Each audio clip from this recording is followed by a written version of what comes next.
Mukluk streams. I'm your charming, self-proclaimed yet still humble host, Mukluk. And today, chat, I learned that I have a superpower.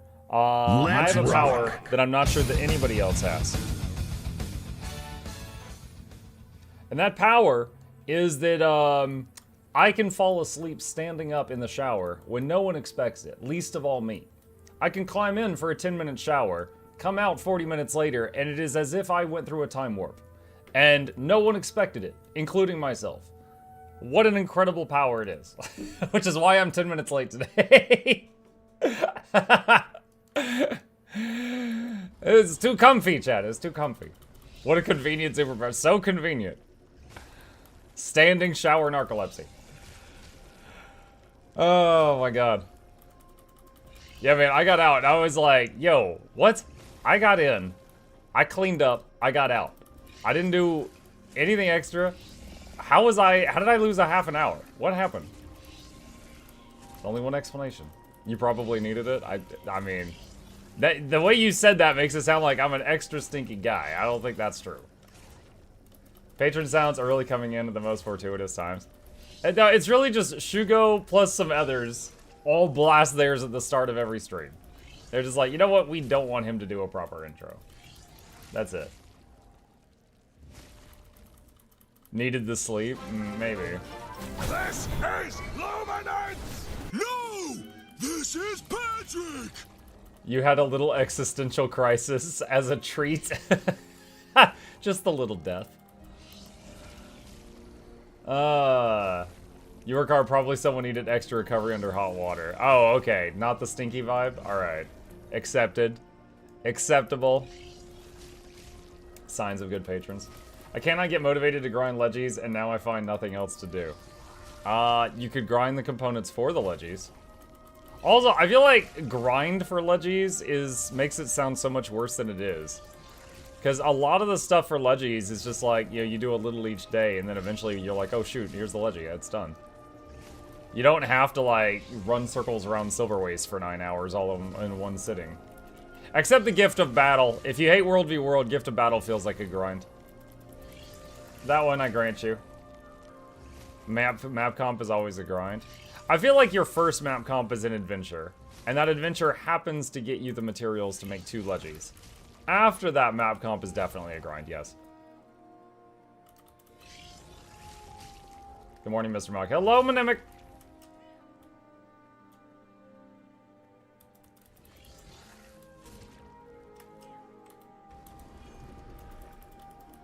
Humans are stinky too. I mean, they get there, yeah. You gotta air them out from time to time. It's not a grind, it's a speed run?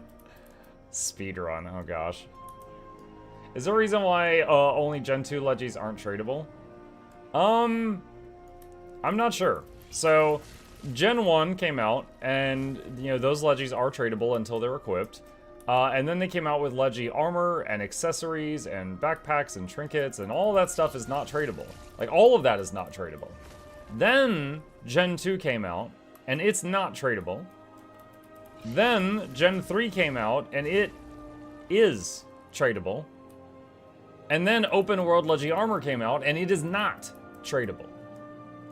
So, I don't know. It is possible that they wanted to use that as a way to drain some resources used to make Gen 3s out of the economy, and by making it tradable, more people will make them. That is a thought. But because of that, Gen 2 are generally seen as, in a very, very small way, slightly rarer. You know, slightly more prestigious, because it's like, oh, that guy made that themselves, you know? We can assume the new spear is not tradable, right? It might be. Like, Gen 3 didn't have a spear, and so if it is supposed to kind of go along with that, it could be tradable. But Gen 2 didn't have a spear, and it's not tradable. So I think we don't know, and it absolutely could be. Muck, where's your ArenaNet sponsored Homestead preview? Hypothetically, if I did something for ArenaNet, you know, we're just using our imaginations right now, then all I can say is it doesn't come out today. Boop Starbuck, welcome back to Tier 1. Yo, we had a few people resub during the intro. Boop, Kate, Hype Train, whoever Hype is. Little Leppy, Hype Train again. Sandra, Rhea, Little Leppy, thank you. Mug the Douglas, but that'll be Reginald Esquire the 4th, the Shots of Stuffles the 3rd. Welcomes all of you to the lab. Hope you enjoy your stay entertainment on the way. Crank at the speakers, touch the speakers, giveaways everywhere. Please take a seat, bitch alone. Near the edge. Welcome. Also, I imagine that when they were like, we need, we're gonna pay someone to do a homestead video for us, so we don't have to. Mukluk or Loranity? Let's see. Which one of them are more into like decoration and cute things? Well, Muck loses. Yeah, I love the I would love the opportunity to do work with ANET. However, I gotta say, I don't feel like I'm the guy for decorating a home instance. I didn't even get the cats for mine. I just got the essentials. You know, just the stuff that gives money. That's it. That's it. True story for you guys. Do y'all know of a game called Enshrouded? It is a game that I believe is currently in early access, and it is a pretty good game. It is a game that is kind of like open world. You run around, you do whatever you want. There's a lot of freedom. You can also build a house, and you could. There's some examples right there. You could build a house, a castle, whatever, decorate it, all that good stuff. Enshrouded, I did a sponsored stream for them, and I freaking loved it, and I kept playing the game until I finished what was available at that time in the EA. And I was like, oh, heck yeah, this is great. I'm going to be back when they finish this.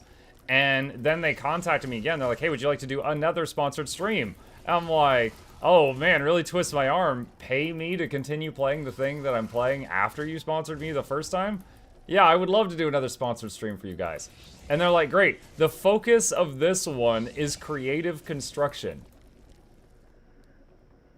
What? And they're like, yeah, we want you to really show off how good the building system is in our game. Huh. And I look at my house in the game chat. It's a cube made out of dirt blocks that just has every single crafting station in it.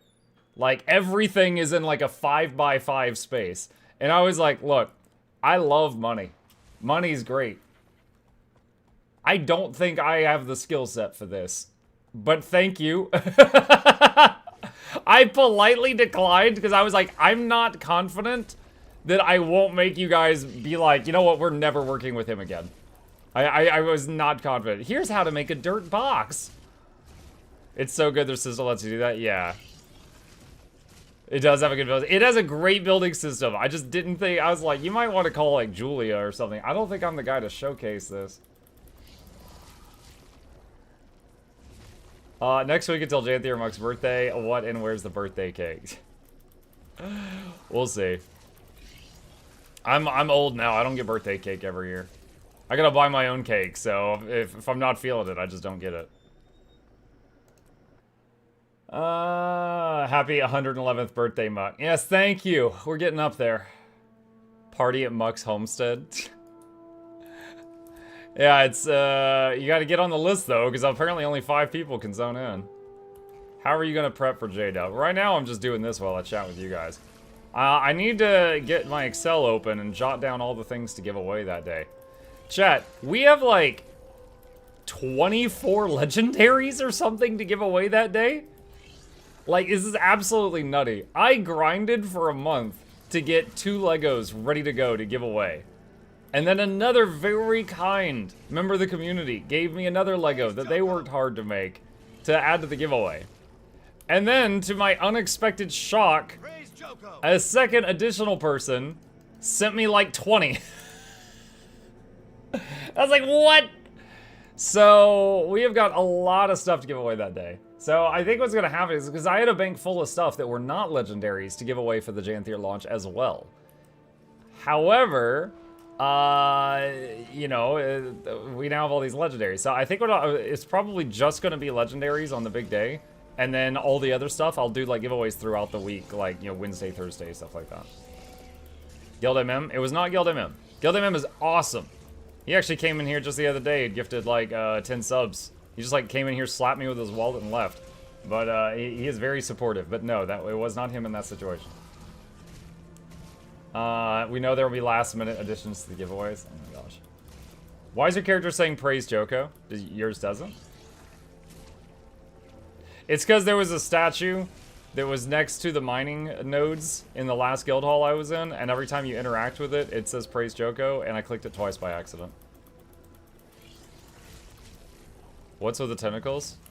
Why would you not mine with tentacles? It's so schlappy. Okay. We gotta get some stuff out of this dude's bag before I swap characters. Hang on. Cotton. The touch, the feel of cotton. The fabric of our lives. He slap you with the wallet like you're slapping with the tentacles? Yeah, just repeated slapping? Yes. Will there be butter in the giveaway? If y'all send me butter to give away, I will add it to the giveaway. This is community driven, guys. I don't just always have butter on hand. You must realize this. Let's see. Ghost peppers. Ghost peppers. On it. Favorite cup noodles flavor? Yo, I'm a poor guy. I am very accustomed to Maruchan cup noodles chicken flavor. That's fine with me. I just add a little bit of soy sauce to it, you know, put some MSG on my MSG, and enjoy. You don't always have butter on hand? Weird. No, because I keep giving it away, and then you guys sell it, and then other of you guys buy it, and then give it back to me. It's a weird loop. Get free butter with your legendary. Yeah, that's packing material. That's how we keep it safe. Muxi offer tries to Paula Deen to shame with the amount of butter they said. Paula Deen.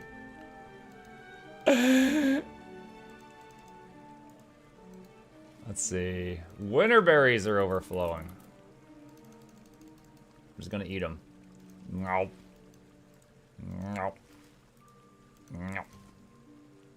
Alright. Let's see. Salvage stack. Get that. And pause all that. Ambrite is overflowing. Sell Ambrite. Butter is a great rust inhibitor. So is Coca-Cola, from what I understand. So my body is definitely rust-free. Keep yourself healthy, chat. Get rid of all the rust.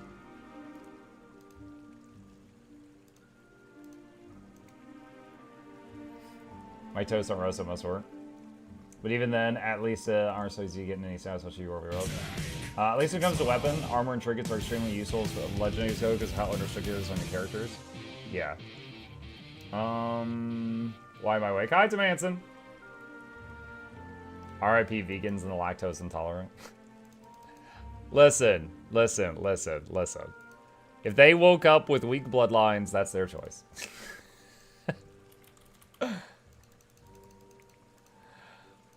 I'm slightly bothered that these items are called jade shards and they're not green. How do you have not green jade? How are you the guy who's making a jade inventory icon and you're like, what if I make it pink? I'd be like, what if we have a riot on our hands? You heard it here, folks. A long and healthy life, butter and coke. Take my money and throw it at Chip Mukluk Chip Pat. Throw it at Chip. You don't think he might be slightly bothered about that? How do you get so many shared inventory slots? Every time you buy an expansion for the game, it comes with a shared inventory slot, and I have played the game a long time, so I have all the expansions. Additionally, you can just buy more shared inventory slots. There is a maximum number. I don't remember it off the top of my head. Someone else help me out here. But you can just on the gem store with gems, which means with in-game gold or with dollars, you can just buy more shared inventory slots if you want. I've gotten a couple over time. Manson says it's 30. Okay. Is the stream on new Expac release will be the same as your original schedule? I'm gonna be streaming the whole day on that day. So the Janthir launches, I'll probably be live around this time, and then for like the next 12 to 14 hours. Maybe, you know, with a brief breaks for food and bathroom.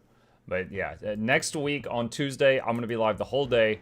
I'm gonna be playing the new content, so, you know, spoiler warning. But every like 2 hours, I'm gonna be taking a pause and going to be doing legendary giveaways.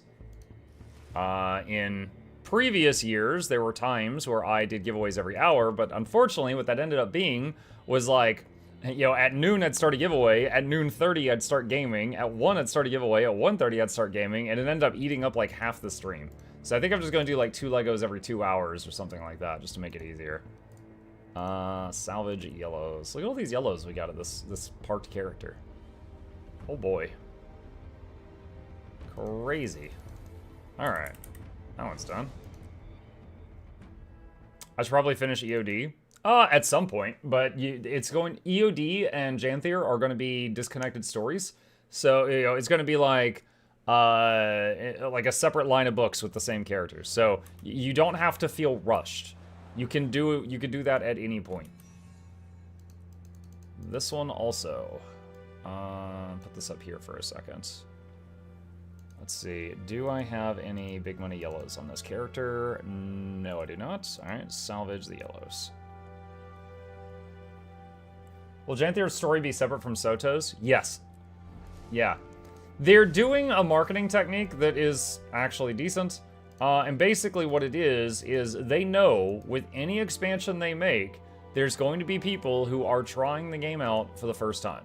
So they are making the game such that you are as not lost as possible if you come in for that expansion and you don't know anything else. That's why, like, in the first zone of End of Dragons, there was tutorials, which they did not do in, you know, Path of Fire, stuff like that.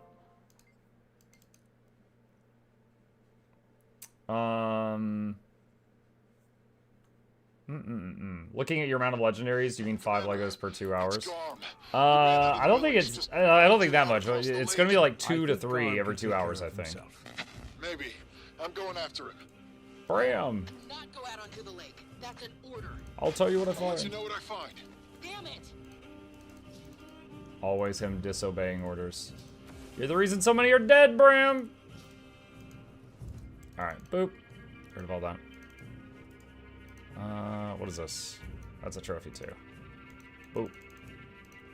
And... dude, we got a lot of... here, hang on a sec. Summon Merchant and Sell Jump. Okay. What? Oh, because I did World Map Comp on this guy. I'm like, where's all these random trophies coming from? It's because this guy did the World Map Comp that I most recently did. That's why. I honestly am so lost with the EOD story, like, Canuck has a nightclub now. That is actually a super short story that is really funny. Alright, here you go. 60 seconds or less. The first time the world was about to end, Canuck found some idiot. It was like, hey, I will bet you that that dude, points at us, will save the world. And that guy's like, no way. And Canuck goes, you're on. And he puts his life savings down on a bet that will save the world. And his logic, either we die or he gets rich. Either way, it's fine. So, he wins the bet. Then the next world-ending catastrophe comes around, right? Like, the next dragon. He goes to another guy, makes the same bet. Hey, I'll bet you all this money that Mukluk will save the world. The guy goes, no way, we're gonna die. And he makes the bet. And he keeps doing that. He literally keeps doing double or nothing that the commander's gonna save the world. And he keeps winning the bet. And he just figures like, well, I'll either be dead or rich, so it's fine. And he ends up getting rich. So, End of Dragons, you find out what he did with all that money. He owns a nightclub now. That's it. That's literally it. That's what he did. That's his whole story. Endearing, he voted on us rather than against us. Well, you can't vote we're gonna die and then I win the bet if we die. You have to choose the option where you live, otherwise it doesn't matter.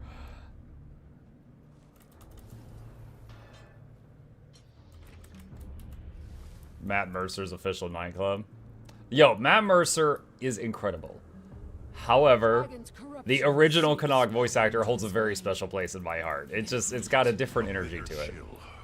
It's got a different energy. Prepare yourself.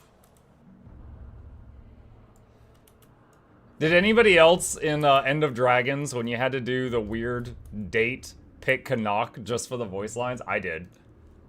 There was like you had to you went on like a double date with some other people, and I remember I went with Canuck, and I walk up to him in his nightclub, and I'm like, Canuck, put on your finest clothes. We're going out on a double date with these two, and he's like, oh, Commander, I feel sorry for your friends. And I was like, what? Why? He's like, because they'll be seen next to us. Oh. Dude. Oh my god, dude, my sides hurt. That whole scene. That whole scene. I ate the whole time in that instance. You are a hungry boy. You pick Canuck for the voice. I pick Canuck to see all the options. We are not the same. Hey, that's fine. Let's see. Oh shoot, 2 whole copper. Heck yeah. Let's see, get rid of that. Get rid of that. That's the transmuted. Okay, that's fine.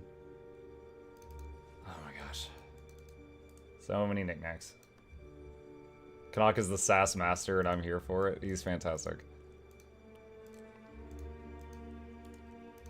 And again, Matt Mercer's great. It's just, it's not the same. It's kind of like, I liked the original voice actress for Rox, whoever that was. I don't know their name. Then they swapped to this other one that sounded like some lady who was trying to sound like a dude. And then after that, it's just they're like, you know what, this is not working. Let's just have Rox never talk again. They changed Rox? Oh, they had to. If you tell me that they didn't, I'm gonna be shocked. Because I feel like going into the Iceberg Saga, it was somebody else. Hold on. Hold on. GW2 Rox voice actors or actresses. Here we go. 6 years ago. Did they recast Rox? She sounds totally different now.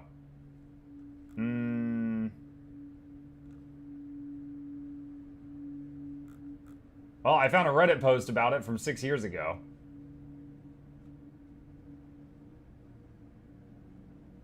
Rachel Robinson was the voice actress for the Char Rox from 2013 until 2018. Let's go to Rox. Hold on, where's Rox's wiki page?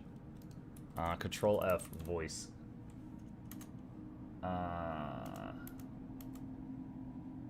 Rox was originally voiced by Rachel Robinson. Since the release of A Bug in the System, she was replaced with Misty Lee. There you go. Called it. I didn't know the names, but I knew I felt the energy change.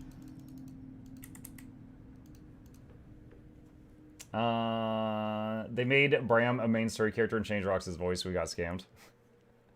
She lost her voice when Bram froze her solid. That one. Speaking of Misty, did you guys hear the voice actress that played Misty and also Jessie? I didn't know it was the same person in English Pokemon. Passed away the other day. Cancer, apparently. She was like 50. Did she change the voice actor after Rox learned the word Omicron? Yeah, they just replaced her with a Pokemon at that point. Omicron, Omicron, Omicron, Omicron, Omicron. Have cancer? Yes. Which character would it be funniest to replace their voice actor with Shorei Agdashlu? I don't know who that is. I'm guessing a Quaggan by the name? Does Bram appear in EOD? In End of Dragons? Hold on. I'm trying to separate the expansions in my head. In Soto, you call him on the phone one time. In End of after End of Dragons, you don't you see him at like a party at the end? Or is it at the beginning? It's like the wedding, right? He shows up at the wedding looking like a himbo.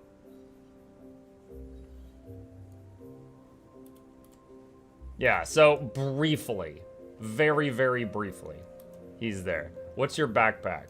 That is Dragon Fireworks Backpiece and Glider.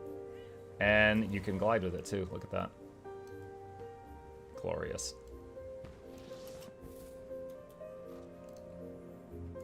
Butter in the mail? Oh, great.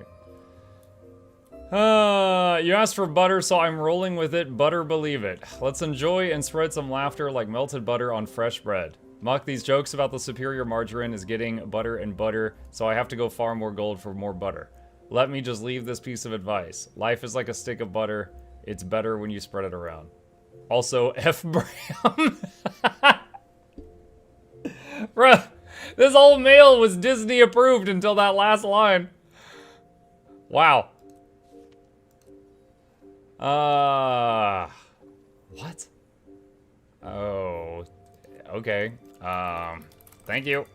I guess that's for a giveaway. There's a random pile of quartz. Oh boy, oh boy, oh boy, oh boy, oh boy. Do I have room for all this?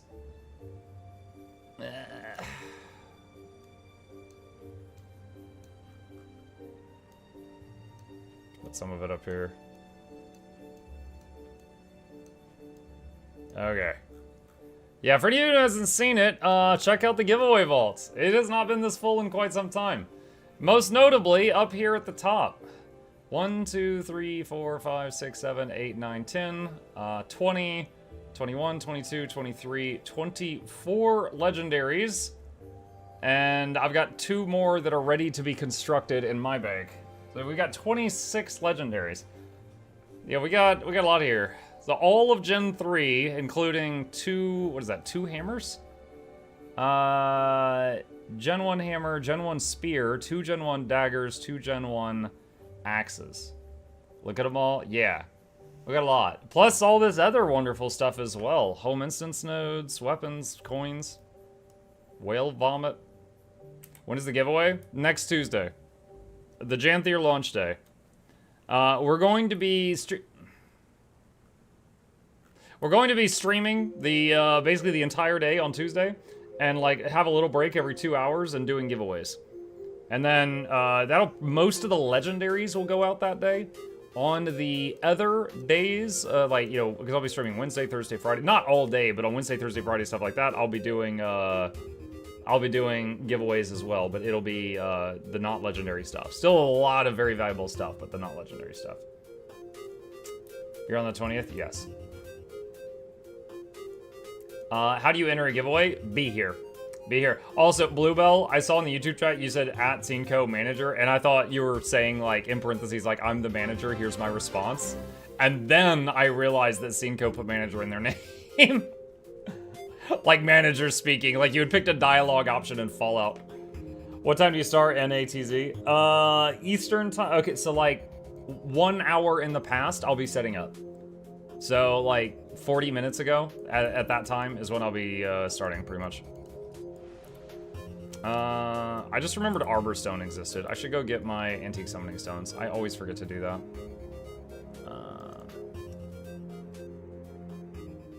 I can see on the 20th I'll have a very productive day working. I'll say hi to your boss. Do subs have more chance? Yeah, so when I do giveaways, if it is for virtual stuff, like in-game items, like legendaries, the rules are you have to be either a follower on Twitch, which is just, you know, that's the free button, or a subscriber on YouTube if you're watching me on YouTube, because I'm streaming to YouTube right now as well. Again, that's the free button. Anyone who does that, who is here when I do the giveaway, and I'll say something like, anyone who wants to participate, type potato, and then everybody spams potato, and that gets rid of the AFK people, because that way I don't call a winner who's AFK, hopefully. Then I just start, I use a bot, and it basically just picks a name from the people who are followers who typed in potato, and then, you know, that's the winner. That's it.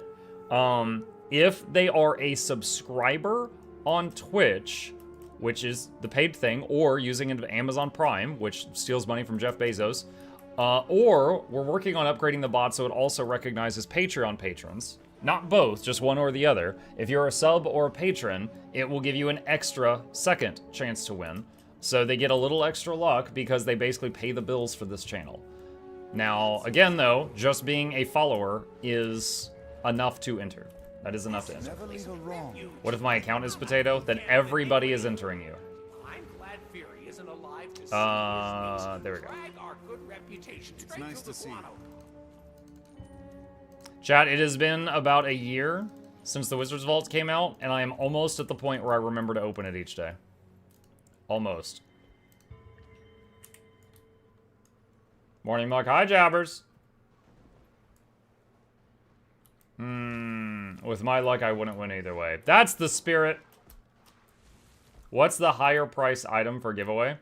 We have 25 legendaries. I'm not sure. That's 50,000 plus gold. Good to speak with you. I don't have a higher price item than... Wait, do I? I have some infusions. We'll do those a different day. Let's just say the 25 legendaries. Let's just say that. Let's see. Deposit that. Oh, I didn't do my converters today. Hold on. Star of Gratitude. Eat the Imperial Fragments. Princess. Eat the Dragonite Ore. My time is precious. Alright. I don't have an account. Let's go. Let's go! Hello, which build do you recommend for a beginner? Thief, for a beginner thief for PvE and PvP. Okay, so first off, those are totally different things, right? You would not take the same build into both, just to make that crystal clear. For PvE, Daredevil, is very easy to play. You could find a guide on Daredevil on, Guild Gen, Snow Crows, many of the different Guild Wars 2 websites. Very, very simple rotation. There's a few Deadeye ones as well that are pretty easy to do. I would say not Spectre. If you're looking for an easy to learn build, Spectre, probably not it.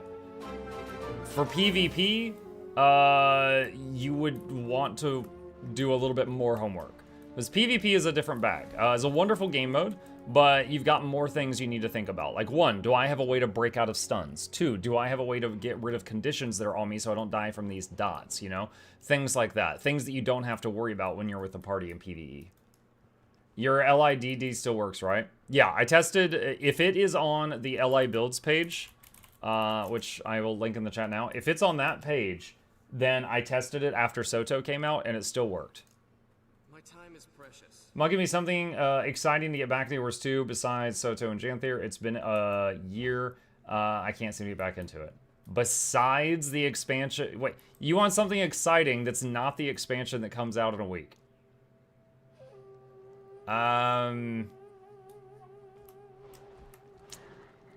Hold on. I gotta think, because that's the #1 thing on my mind right now. Okay. Okay, real talk. This is how my brain works. This might not work for you, but this is how my brain works. In the new expansion, they are adding a new weapon type. Spears. Land spears. Land use spears, okay? In this game, there are 9 classes. There are 27 elite specs. Divide that into builds. Power, PvP, Condi, World v World, healing, offensive boon support, like all of these things. And then each of those have different builds, like Firebrand with Torch, Firebrand with Axe, Firebrand with Staff, Firebrand with Pistol, Firebrand with... Okay? So just by adding that new weapon type of spears, we are going to see hundreds of new builds. Some good, some bad. But it is going to be a massive amount of fun experimentation with builds, just because that one new weapon type is being added to every class, every elite spec, every single game mode, and every single type of build. And I'm really looking forward to that. I'm excited about that. I love the, messing with builds and stuff like that. So that's something I'm really hype about. And again, some of the builds are gonna suck, Oh, just take this Condi spear, use it on my hitter, Some of them are gonna suck, but some of them are gonna be amazing too. So I'm excited for that. The home instance thing, or sorry, the homestead is going to be a new thing that people are hype about. I'm hype about it from a form over function thing. Like, I'm hyped to be able to go in and gather my entire home instance all in 3 seconds, which used to take like 10 minutes per day. So that's time I'm getting back. Other folks like Laura are hyped to be able to do like interior decorating. I know one guy, Ace and Kirax, for those who know him, he has a character that looks like Bram, and the character's name is Air's Mistake. He's planning on parking that character in his homestead and building a prison around him. That's levels of hate that I aspire to.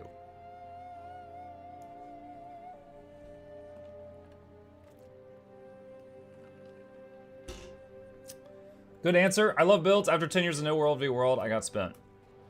I hear you. And, you know, the Spear is going to be adding new stuff to every game mode. Like, you know, worldview world will slightly change. PvP will slightly change. All of these things. The metas will, like, morph a little bit because of the new weapons. Professional hater? Yes. That's a good investment of time. Yeah. Are we haboobing soon? Yeah. Freaking haboob. Missed the beta because exams, so I can't wait to try the Guard Zero Sully Firebrand. Oh, wait, I'll do all the Spear talk. Reminded me, I need to send someone a message. One sec. One sec.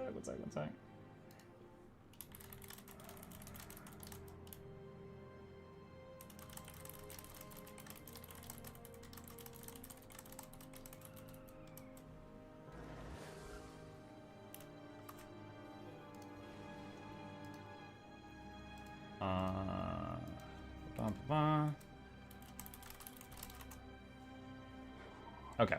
Alright. That message is sent. Okay. Do you think we will have a way to visit people's homestead like we could visit players in No Man's Sky? I haven't played No Man's Sky, but they have already said that you can have up to 4 other people in your homestead. When you go into a homestead, you use a button, and it will summon like a magic doorway. You can go through it, and other people in your group can go through it as well to enter your homestead. I think up to 5 people at a time. And so they can farm your stuff, just like how you can invite people in your home instance to farm stuff. Or they could just visit. And the thing is, the homestead is so big, you could make like a roller beetle racetrack in there. You know? You could do all kinds of crazy stuff in there that you can do in guild halls, but maybe slightly better. Yeah, you know, jump puzzles. Yeah, exactly.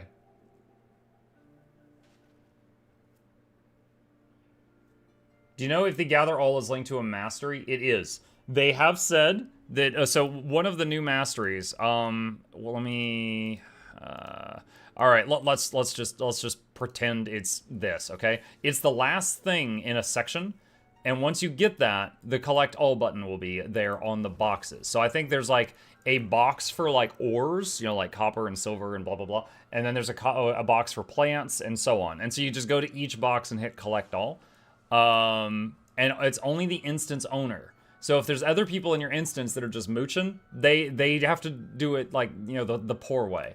They have to go around like peasants and pick up all the stuff just like they do now. But if it's your instance, you can just hit, and you have the mastery, you can just hit collect all. Which means everyone will be beeline Homestead Mastery? Possibly.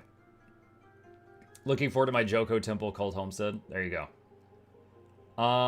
Is it just like the home instance now? A party leader walks through door and invites pop up. I think it's better than that because they mentioned that, okay, let's say I go into the home instance with other people and freaking Jackals didn't hit the OK button. So I zone in with 3 people, Jackals is still outside. And then Jackals is like, wait, I didn't load in. I have to zone out, which zones the other 3 people out, and wait for the slowest person's loading screen to finish to zone all 5 of us in again. They made it sound like with the homestead, if one Jackals is outside and they want to zone in, they can knock on the door. And the party leader gets a pop-up saying, do you want to let them in? And then you could just hit yes and they zone in. And if that's true, they've also improved the getting other people in your home instance methods. I'm excited about the last tree in Warclaw. More endurance means interesting stuff with mounts. Warclaw Mastery is going to be the first one max out because that mount endurance regen. Yeah, that'll be cool. So especially like on for like flying and stuff. Howdy, how are you preparing for the expansion? Right now I'm answering questions.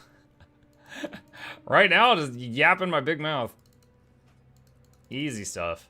Let's see. Where is... Okay, still got some keys. Oh, I can just do this while I'm chatting. Easier permaflight Griffin. Yeah. 1 week from today? Yes. 1 week from today is the launch of the Janthir stuff. It is also going to be a lot of stuff. It's going to be a lot. I'll be streaming that whole day. I'll be doing legendary giveaways. Janthir launch will be happening. You know, it's right by my birthday. That's super important. You know, all that stuff. At Mukluk, new video about the Expac. What is this? So it's been a hot. Oh my god. Bloom?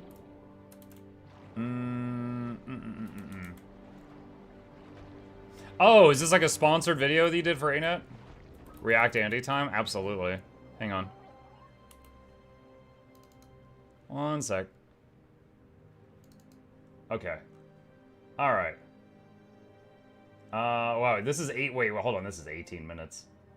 1 sec. I'll watch like a minute or two. I just want to see what it is. Hot minute? Am I a hot minute? I mean, like, over an entire year. Sorry about that. I'll talk more about where I've been and what my plans are for the channel at the back end of this video, because for now, I've got some pretty exciting stuff for you all today that I'd like to just dive straight into, to be honest. As the title states, I was able to get about 2 hours of hands-on time with the upcoming expansion for Guild Wars 2, Janthir Wilds. I was initially... I'm kind of surprised. I've seen some of this guy's videos in the past, and they're solid, but I am surprised he was able to get early access to Janthir for 2 hours when he hasn't been active in Guild Wars 2 content creator space for like over a year, according to what he himself just said. So I'm surprised. Invited to this hands-on session for my coverage on the MuklukYoutube channel, which is where I do all my content creation full-time. Obviously, though, I'm a Oh, well, maybe he's got his... Okay, so I guess he's doing stuff on another channel. I didn't know about that. All right, maybe that's it. big Guild Wars 2 fan, and I've got a lot to Offended, you meant? No, I had opportunities. I'm not offended. say, particularly when it comes to stuff that only Guild Wars 2 players would be interested in. So I asked ArenaNet if it was okay for me to do some more in-depth coverage here on my personal channel, and they said yes. So yeah, got heaps of stuff to talk about here. Everything you see here is my own recorded footage. If you want to go into this expansion completely blind, then obviously don't watch this video, though you can... Is this skill up or he works with skill up? Apparently works with skill up. I'm surprised. I was looking to see if he had a link down here for this skill up channel, but I don't see it. Is that like a wild warclaw he's fighting? Yeah, they have shown it in a few of their trailers. Also, the Ranger Spear has a skill where you do like a leap attack and you turn into like an ethereal, like transparent warclaw for a second while you're attacking. But yeah, these wild warclaws are a thing. Austin is Skills editor and now host too. Okay, I've never... I don't think I know of Skill Up. But... Okay. Any tips to prepare for Janthir Wilds? Okay, let's just do some miscellaneous ones. If you don't play every day, park your character in an area where they'll get rested bonus experience, such as Arborstone, or sitting in a chair somewhere, so that when you play them on Janthir Launch, they're leveling faster, and getting those mastery points faster, things like that. Boosters will help you level more quickly. You can get a buff from your guild hall to get XP more quickly. Like I've got one right there, increasing XP by 10%. What else? Saving up resources. There's going to be a new legendary backpack and spear. If you plan to make either of those things, you're going to want to just save up miscellaneous resources so you have them ready to go. Home nodes. Home nodes are nice, and I love them, but it's certainly not something you have to sweat about getting right now. Like, you know, let's say... like, I'd say that's a long-term project. Yeah, that's not something that has to be done by Janthir. When you say chair like a cosmetic chair, one out in the world. Okay, I have never used this system. I only know of it. The resting system, I think, is in certain zones. I don't know if it's like, I don't know if you could just go to Lion's Arch, for example, and sit in a chair if that works. Hang on. Yours to resting system. Let me see what I can find.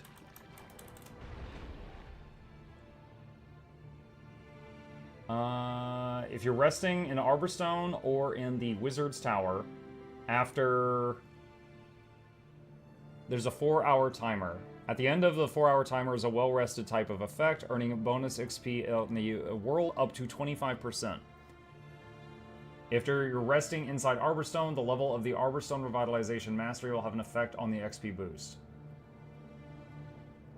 If the character is logged out on Arborstone or Wizard's Tower, resting timer will continue to run down in real time. The character must be physically present in Arborstone or the Wizard's Tower with resting applied at the time of logout for this to occur. It is not sufficient to have the login position saved there, like while visiting a guild hall. If the character physically leaves the map before resting is completed, the timer will be lost. Okay, so the day or two before Janthir, log out in Arborstone or the Wizard's Tower. Sitting in a novelty chair may extend the effect of a well-rested effect by 1 minute 20 seconds every 10 seconds. That's oddly specific. But yeah, anyway, so that's something you could do like the night before to save time grinding for masteries and things. Any class you're excited for in Janthir Wilds? I mean, the classes aren't really getting major overhauls, it's just that spears are changing some things. Ranger is my main. That is not changing, so I'm going to be playing my Ranger on launch day. Probably be leveling with Quick Power Untamed. But beyond that, we'll see how things go. Am I on... Dude, this freaking tuna. Leave me alone. Do you think Condi Quick Spear Engie will be a thing? Okay, here's the problem. One, the Spear on Engineer was one of the ones I felt was the most fun. I don't know that it opens any new builds, however, because they already had a Condi weapon. They had pistols. But it was fun, okay? I enjoyed it. They, like, the electric slide you were doing all over the place, that was great. Now, you said Condi Quick. Quick on Engineer is provided by Scrappers when they specifically do leap or blast combos. The electric slide thing on the spear might be a leap combo. I don't remember if it has blasts. So the question is, does it do enough leap or blast combos with that weapon for you to do that? The second problem is this. Scrapper has traits that promote it being power. Example, it has traits where when you do damage to a foe, you give yourself barrier. If you're a power scrapper, you constantly have like an extra 5 to 10,000 health because of the constant barrier spam you put on yourself, making your self-sustain, your ability to stay alive, skyrocket. However, if you're a Condi scrapper, those self-barriers are like 10. They're nothing. They're absolute crap. So you give up a lot of sustain by going Condi on a scrapper. So if you're gonna give up a massive amount of survivability, the question is it worth it? You know, what are you getting from the spear that made it worth you giving up like a constant 5 to 10k barrier? So that to me is the real question. So is it possible it's gonna work? Yeah, it's absolutely possible. Is it guaranteed gonna work? I don't know. It's going to work on Condi Mech, for sure. Condi Quick Scrapper, I don't yet know.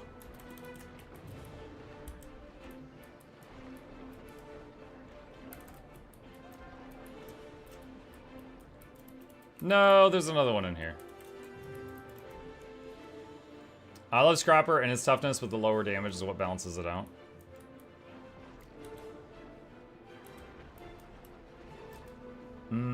Are you making a video about how best to prep for Janthir? No, I'm just chatting and, you know, organizing some stuff right now. No. I got enough videos for this week. Hey man, what's this treasure hunt you're doing? I was just using some of the sunken treasure keys to get some stuff while I was talking. Didn't require much brain power. I hope that one day Necro gets hammer as a weapon. Oh yes, nothing says necromancy like a late doctor coming at you with a mallet. What's the best way to get mastery points for Raptor to jump across and get the bunny? Mastery points for Raptor. So, okay, so you're in Path of Fire right now. You got a few options. Hang on, let me move my map over there. You are early Path of Fire. You're in, like, Crystal Oasis. Or, no, you're not in Crystal Oasis. You're in Desert Highlands, I think. One of these two. There is a lot of mastery points over here. Like, you can see, like, there's one right there. There's one right there. Let's see, that's a hero point. There's one there, but you need the skimmer or a teleport to friend to get to that one. I don't know if you could glide to that one. There's one there. So there's quite a few mastery points, even just in the first zone. You can use teleport to friends to get to some you're struggling with, or you could try to do them in the intended order. Like, for example, I think this one was on top of a big pillar, and you're meant to use the bunny to get there, but you can just port to somebody else and get to that, and then, you know, just get the bunny faster. Stuff like that. But, I mean, they're basically on the map. They're also, if you're ever looking for mastery points, and this goes for all of you, you can go to achievements, you can click on this cog, you go to filter and say show me Path of Fire masteries or whatever, and all of these that are still here are achievements that give Path of Fire mastery points that you have not done yet. So you can look at this list and see, is there anything here I want to do? Yeah, you can use this and just be like, oh, that's easy, that's something I enjoy, blah, blah, blah, or, you know, oh, heck, no, I'm not doing that one. Whatever.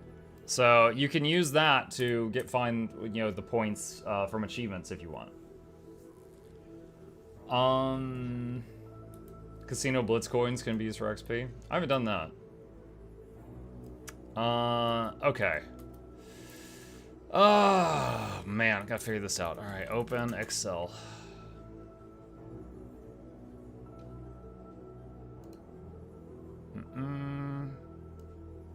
Let's see, close that. All right, I've got an Excel document open here. All right, so on the Janthir launch day, chat, we have got a bunch of major giveaways. Let me just go ahead and save this. I'm just gonna put this on my desktop. Janthir launch giveaway. All right, I don't know that all of this stuff is going out on day of, but I'm gonna try. So, let's see. Arenes. Actually, let's just do this. We'll just do Gen 3 longbow. Alright, let's see. Rifle, scepter. Gen 3 rifle. Gen 3 scepter. Pistol, mace. Pistol. My goal right now is to make a list with all of the prizes that I can just have as a shared Google Doc. And then, inevitably, some random people are going to come into the stream late and be like, oh, which prizes are left? And then we could just say, look at the doc. And we'll just update it in real time throughout the day. I can't remember the command for the referral link. Hang on, I'll put it in the chat right now. That's it. And thank you for considering using it. I appreciate that. Gen 3 hammer. Okay, so there's 2 Gen 3 hammers. Warhorn shields. And Gen 3 sword. Gen 3 staff. Oh, I've got 2 Gen 3 staffs. Hold on, where's the other one? Okay, let's do that.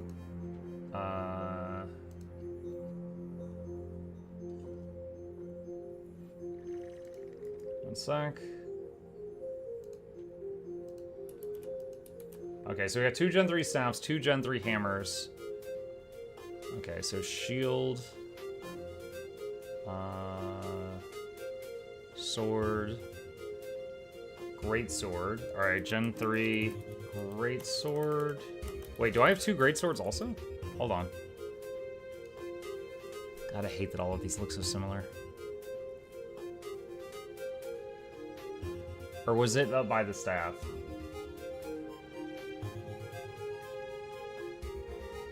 Longbow, rifle, scepter, pistol, mace, axe, dagger, focus, staff, staff, hammer, hammer, warhorn, shield, sword, greatsword. No, there's only There's only a wood greatsword. Okay. So, do that,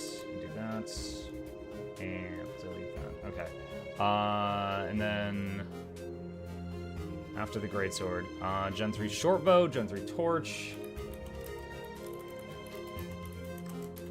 On Soto launch, we had as many legendaries to give away, did we not? There was on Soto launch, I think I had like 18 to give away. And we were joking that I was doing 1 hour stream, like adding 1 hour to the stream for every Lego to give away, and then like 3 or 4 more people gave me legendary, so I had like 22. And I was like, I can't. At like 19 hours, I passed out. I couldn't give away the last 3, so we did those on a different day. Let's see. All right, Juggernauts. That's Gen 1 hammer, Gen 1 spear. You must visit more often.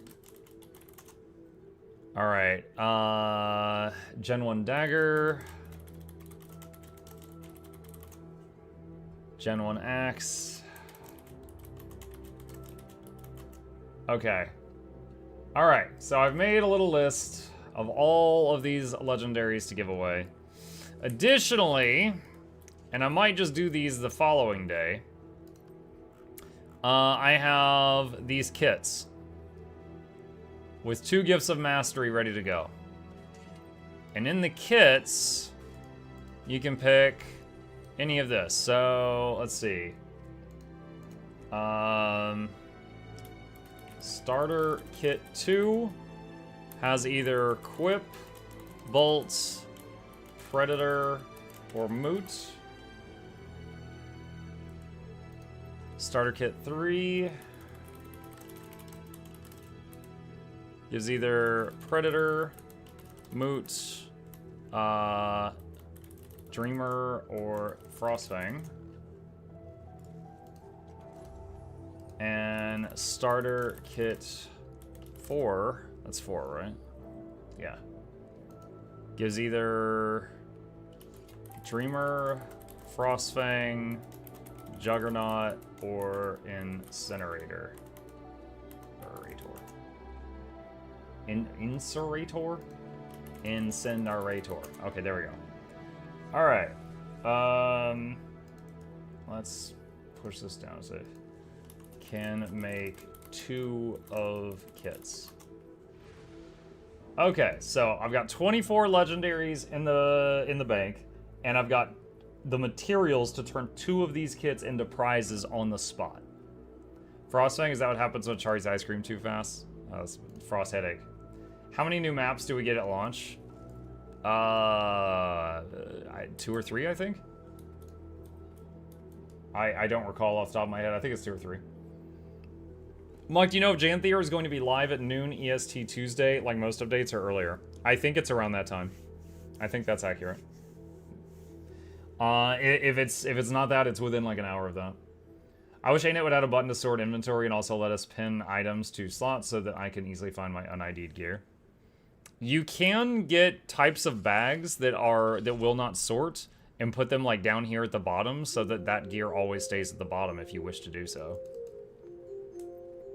Like there are types of bags for that. Okay, so I've got the 24 plus 24 leggies plus the kits organized for day of. A lot of this other stuff will be given out over the following week. However, I think we're going to keep it to be primarily legendaries on day of. Additionally, and I don't yet know when is a good time to give these out, I have some copies of Janthir Wilds. I have like 4 copies of Janthir Wilds. I think 2 copies of Soto I'm currently sitting on. So, I don't know, maybe I could give some of these out tonight during the Tuesday night giveaway. Mark, do you want a Ranger Pet spoiler? Sure. Yeah, so I've got some game copies. You get a juvenile Warclaw pet, that's all. Okay. I just put all my un-ID'd gear at the bottom of my inventory. You can. Oh boy, I can't wait to not win any of these. That's the Spirit Sand. Sand, since I know that's what you want, if I am about to call your name, I'll change it. I'll pick somebody else. We're like, oh, Sand wins, but he doesn't want it. Where's Flute Girl? Didn't they announce that? Juvenile Warclaw? I don't recall them announcing that, no. But it's possible I missed it. I'm like, hi, Jackals. Muck, did you get to try Janthir's stuff early? I mean, who knows? Anything's possible. Heck, I might have already tried the next expansion.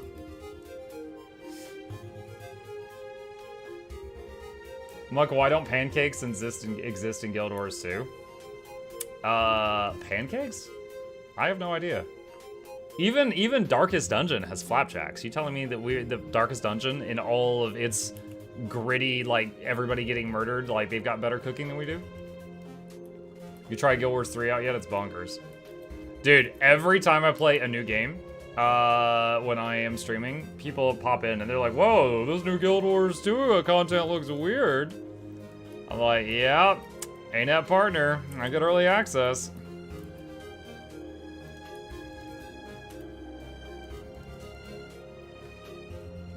There was no Guild Wars 3's confirmed translation error.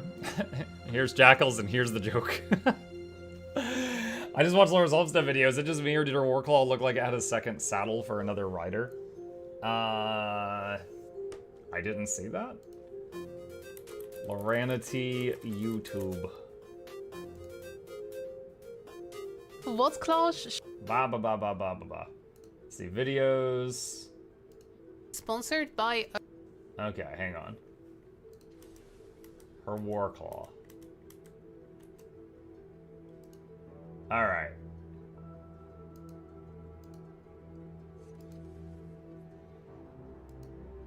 Maybe it also might just be decorations. I see what you're seeing. I don't know. I gotta say, if a mount this mobile had a second seat, no one's gonna use the siege turtle for carrying people anymore. I see what you're seeing. I don't know if that's actually like the mount thing.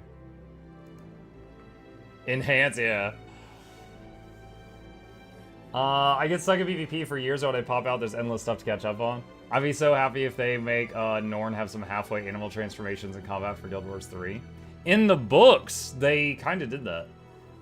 Do you think the new expansion after Janthir will have additional raids? And what is Janthir raid wing going up to, like, 10 or 12? Wait, what? No, Janthir has raid wing 8.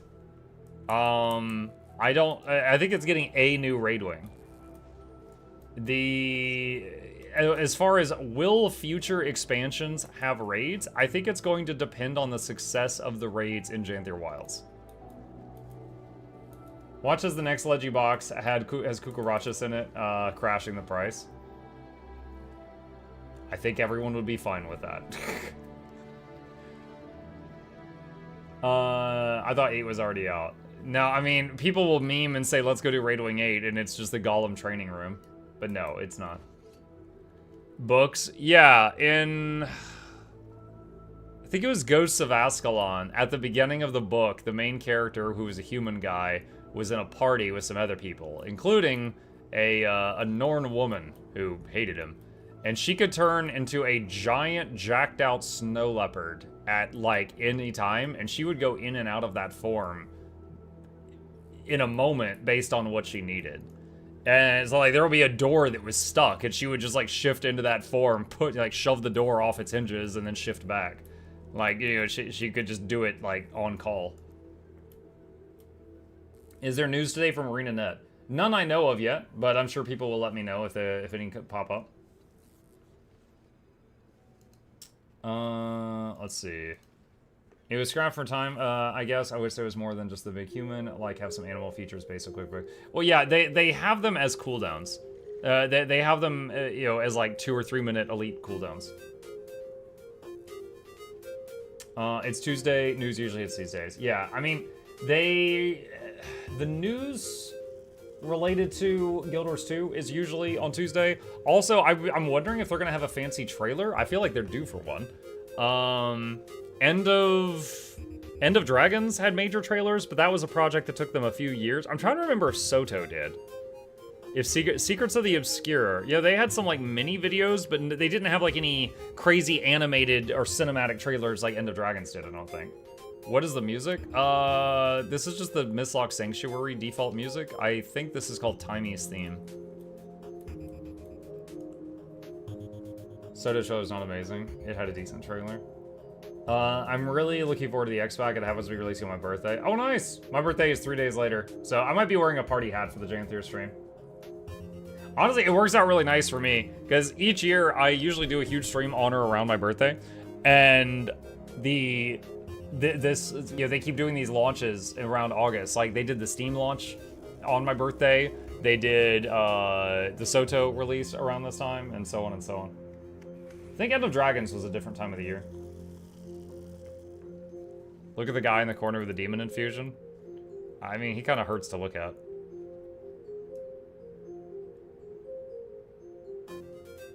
Yeah. Took the week off from work for Janthir Wilds. I remember doing that when Wrath of the Lich King came out. Mike, do you have a spot on the main page for the launch day? I have applied for one. I don't have one guaranteed. So when you're a Twitch partner, you get access to a Google form type thing, and you can apply and say, hey, I would like to be on the Twitch carousel on the front page on this date, if possible.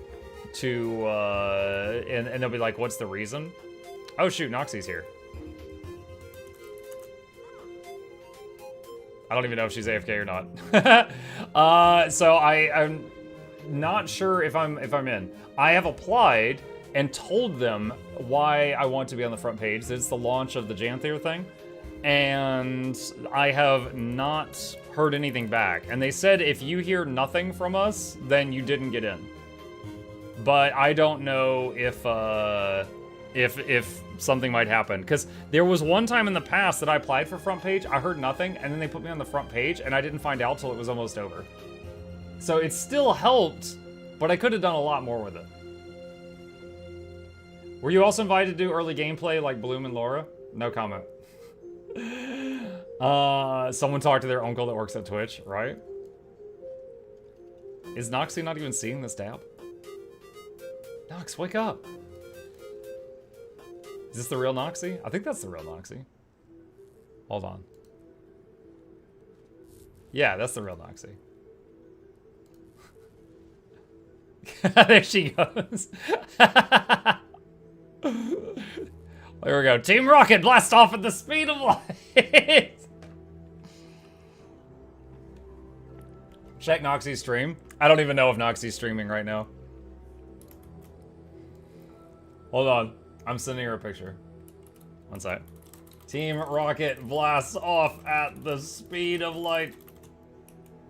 There we go. I just sent her a picture of us high air fiving. My character looks way smaller from the. I should have done it like this.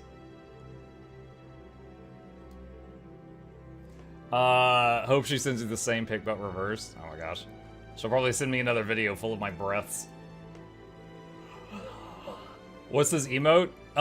Slash heroic on an Asura. Wait, what am I doing with my maces? Oh my gosh. If you do slash heroic on an Asura, you dab on people. Another reason why they're the best race. A video of your breath? Yeah. Hold on, can I find it? That stupid thing.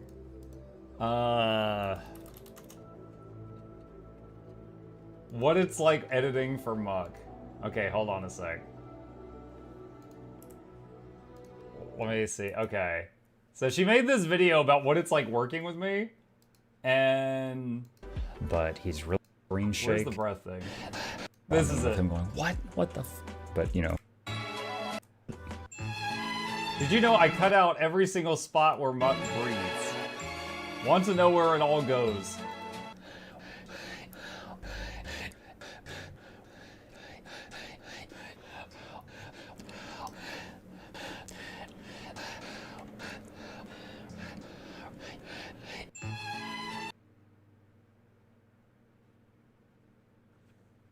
There you go. No one asked for that. But she did it.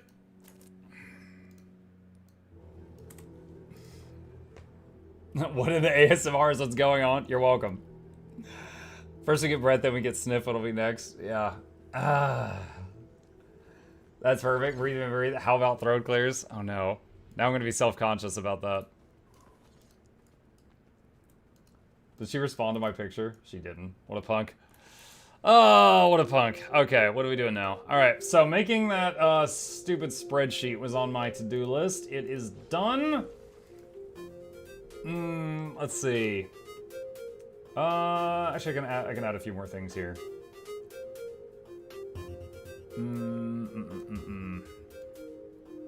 Alright, hang on. Trying to get this. This is going to be a shared doc on day of. Let's see. See, inserts. Giving out 2 legendaries every 2 hours. If in combat, the giveaway may be pushed back a few minutes. How to enter. Be a Twitch follower or YouTube subscriber. If, let's see, hold on. Be a Twitch follower if watching on Twitch. YouTube sub if watching on YouTube. Be here when giveaway happens. For if I call your name. Okay, I'm trying to knock out the questions that we know are going to get asked 1,000 freaking times right now. Let's see,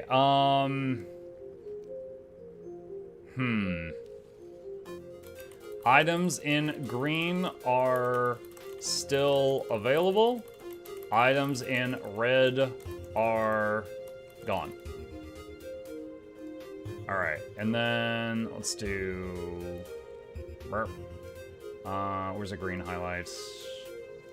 There's that. And that's okay, so that's done. Alright. They'll just assume people read. Yeah, but if I give them the chance to read and they don't, I'm allowed to legally yell at them.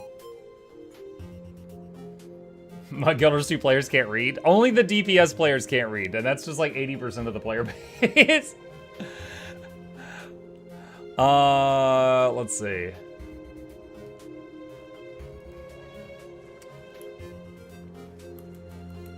Twitch subscribers, and Patreon patrons get 1 extra entry as supporters. This is not required. Okay.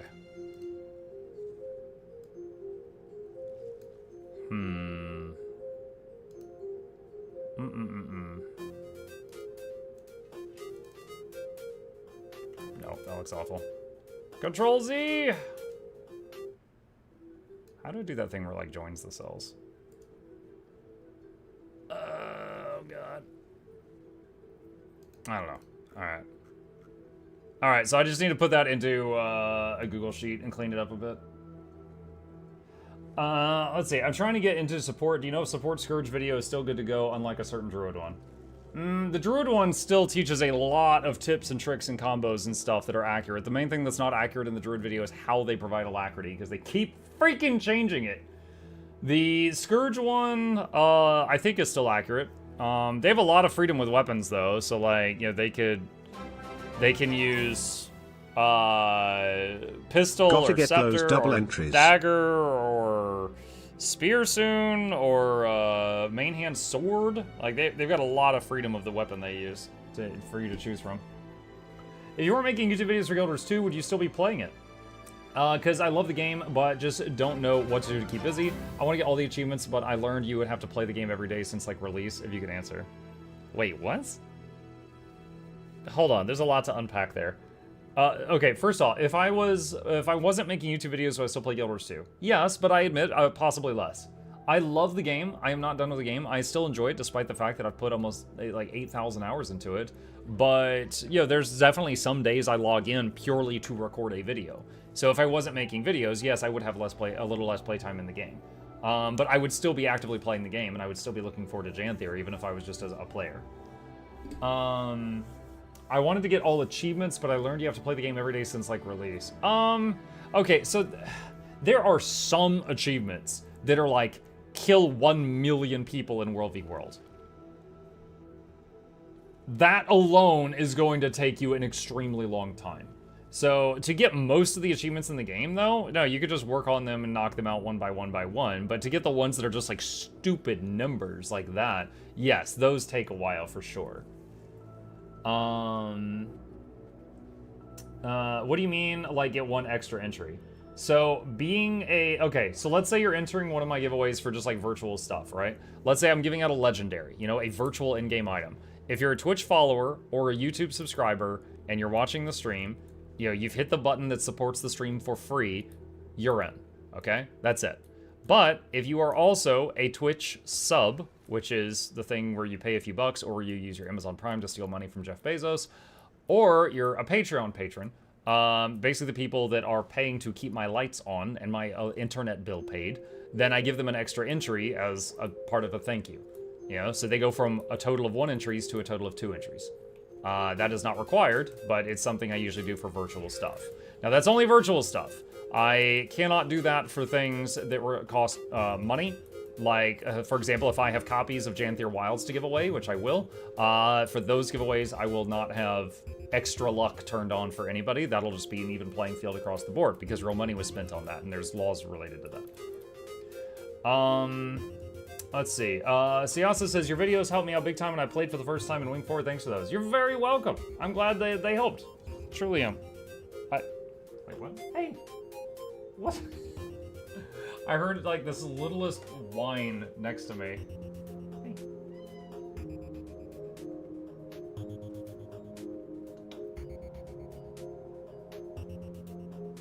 My camera cord is taut. I can't pull it any further out than this.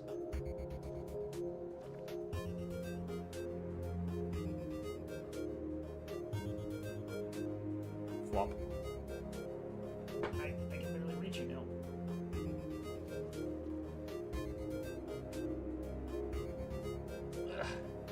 Okay, orange, yeah. That's our own little Flame Legion soldier. Let's see. If you refer to Hellmasker's 50k, you cannot get all achievements anymore he has done since they were seasonal and not introduced again. You find those under historical. If you're talking about the 10 AP you get for dailies, those max out at 15,000. I like to describe us putting tickets into a very large hat. Some people have 1 ticket in there, and some have 2. Yeah, it's the same idea as that, yes. Hi Chad, hi Buck, not up to date with yours too. Is now a good time to hop back in. It is, nice name, Nerf Yordles. It is, yeah, because a new expansion drops next week, and lots of people are going to be going into it, and it's going to be great. They are not raising the level cap. They are not introducing, you know, higher item level armor. So if you were max level before, you're max level now, and you can dive into the new content right away. Or if you're not ready for the new content, you could do other stuff first. It's not going anywhere. This is not a game where you have to keep up with a flood of people because the old zones die out. That just doesn't happen here. Mike, I want to lure a friend into play yours too by buying them one of the books first. Which one is the best, most approachable for a non-player? Okay. I only know of the 3 Guild Wars 2 books right here. Alright? If you're trying to get them into Guild Wars 2, I would probably say Edge of Destiny, because Edge of Destiny occurs right before the game. Like, most of the characters in this book are still alive or freshly dead. You know, nice and fresh in Guild Wars 2. So, it kind of sets the stage for the game right now. How old is Chip now? Chip, his age is almost the same as the stream streak. So the counter in the stream title every day is basically Chip's age. So he is about 6 years old. That sounds solid. Will I be gatekept when entering the new expansion? I had a short period of return a bit earlier, and I couldn't enter some of the new raids. No. So, okay. One, the new expansion's adding a new raid. They're trying something new with this one, Nerf, where you will encounter all the bosses in the raid during your story and kind of get a basic understanding of their skills and abilities. Then you can do them as like a starter raid where it's the same bosses, but they're scaled for 10 people, but everyone there will have already seen them in their story mode, so hopefully, you know, they won't have too much trouble. And then there will be challenge modes as well. Additionally, something I'd like to say, because I see people say this from time to time, even before anyone knew who, like, even before I became an international internet superstar celebrity sensation, I never experienced gatekeeping in this game. I never experienced people asking me for kill proof. You know why? I did this. I made the group. If someone was an asshat, I just kicked them. I encourage you to do the same. It's never been easier. That's expensive. Okay, fractals. In fractals, which does not require a squad, I made the group. I clicked that as a visual aid. You're a DPS player. Anyway, make your own group. Even in fractals, no one will ask you for kill proof if you make the group. And then just do your thing. It's never been easier because I freaking spent a year making get to the point guides for every boss in the game. You have 30 seconds on each of those, and you'll know how to do it. It's you don't have to get the squad thing. That was just a visual aid. Just make your own party. Make your own party. Kick out the people that are jerks. You're almost never gonna have to do it. Edge of Destiny is about air. Edge just can't have. Korg, I'm not reading that. What the heck? Kill proof is a major thing in game for me. Literally, when I first got, I remember when I first did challenge mode Shattered Observatory, and people are like, "Oh, hey, you need to keep these because people want you to link it to them to like get you in." And I'm like, okay. I've never had that happen. I kind of forgot that I always make my own group, so I've literally never in 8,930 hours been asked to link someone kill proof. Not a single time, right? To get into a group. Now I could, I mean, at this point I could just like link my legendaries, but it's never happened. Do you think it will require to have the sky scale for Janthir Wilds?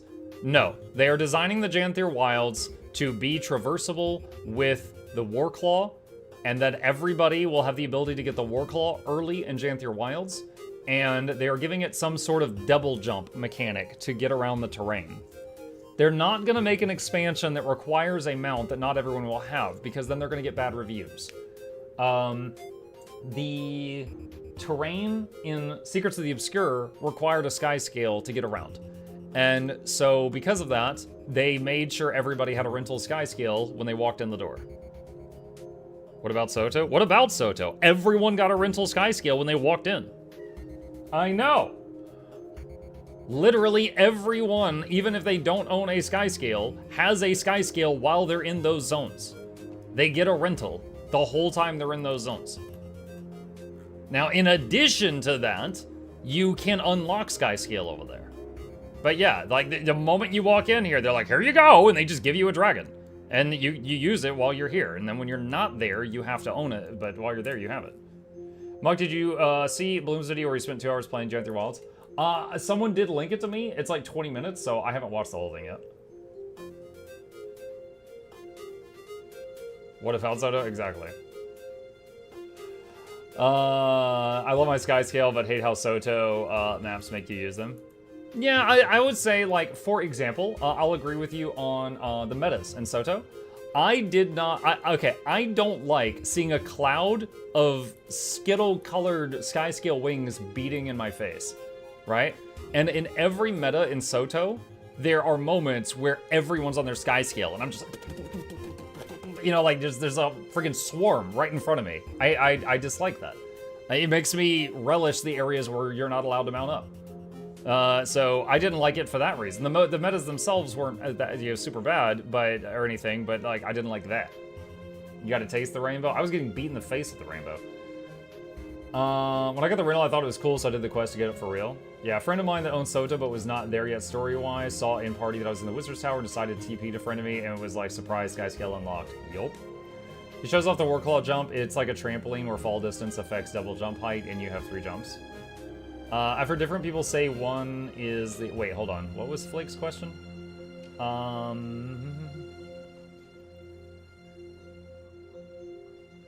Let's see. Shiz says, any talk about potentially new stat weights in Janthir Wilds?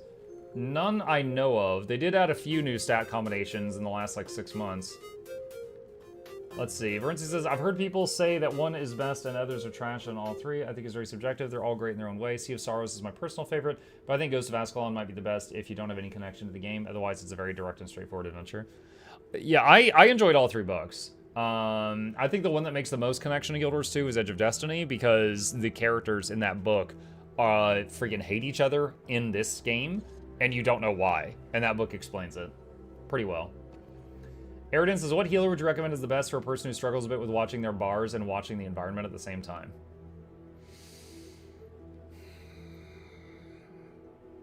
Mechanist? My first thought is a healer that provides barrier, increasing everyone's hit points so that you have more time to react to things. And Mechanist is pretty friendly. So you might consider Heal Mech. Say Heal Harbinger? No. Heal Harbinger reduces their max health, so that makes them more prone to injury. The other day, I was doing, what was it? It was I was doing I Tried DPS Druid, and I did all the strikes, and I was like doing really good DPS on all of them, but I could never beat this Harbinger that was just popping off in all our strikes. Until Bone Skinner, where he freaking killed himself. Oh, I look good on Bone Skinner.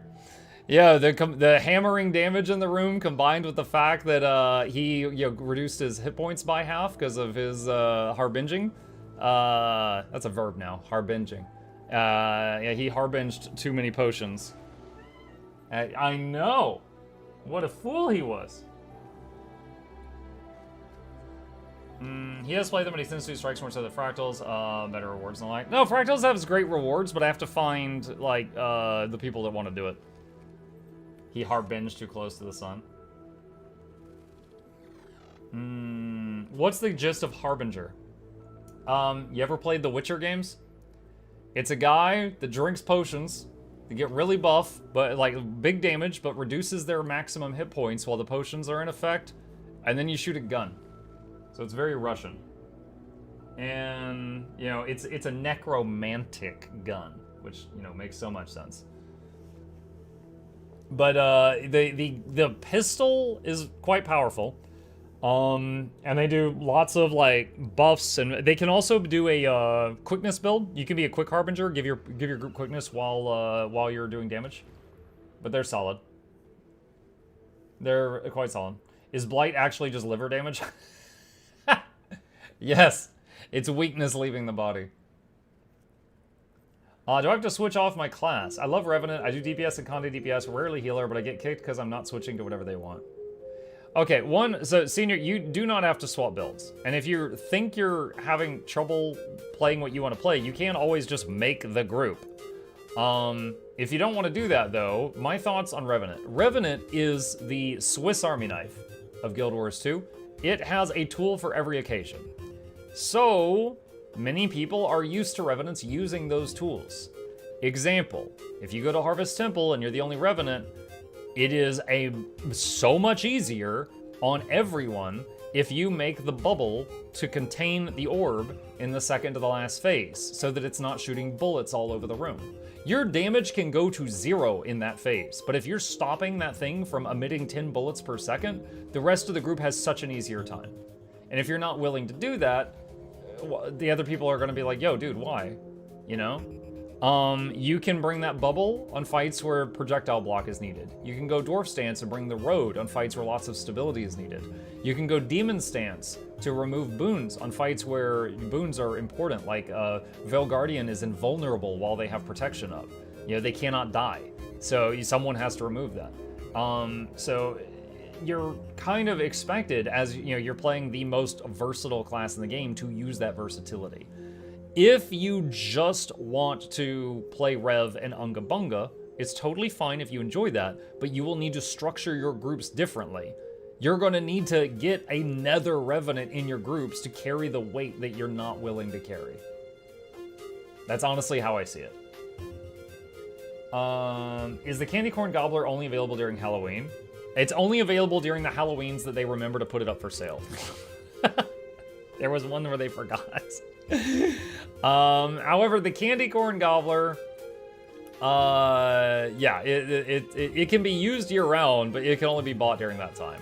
There's also the Snowflake Gobbler, the Zytaffy Gobbler. There's other ones, but they are different. It also depends what the group is asking for. If the group says looking for healer, you join as DPS, yeah, you might get kicked. Oh yeah, you deserve to be. And that goes for any of you. If some group is like looking for quickness, alack, heals, whatever, and you join hard DPS, you deserve whatever's coming to you. I'm sorry, I don't have your back in that situation. Right? If they were being a jerk and it was unwarranted, I got your back. But if you had DPS when they're trying to find a healer or something, I'm not with you. I'm not with you on that one. On DPS, I do it fast. Yeah.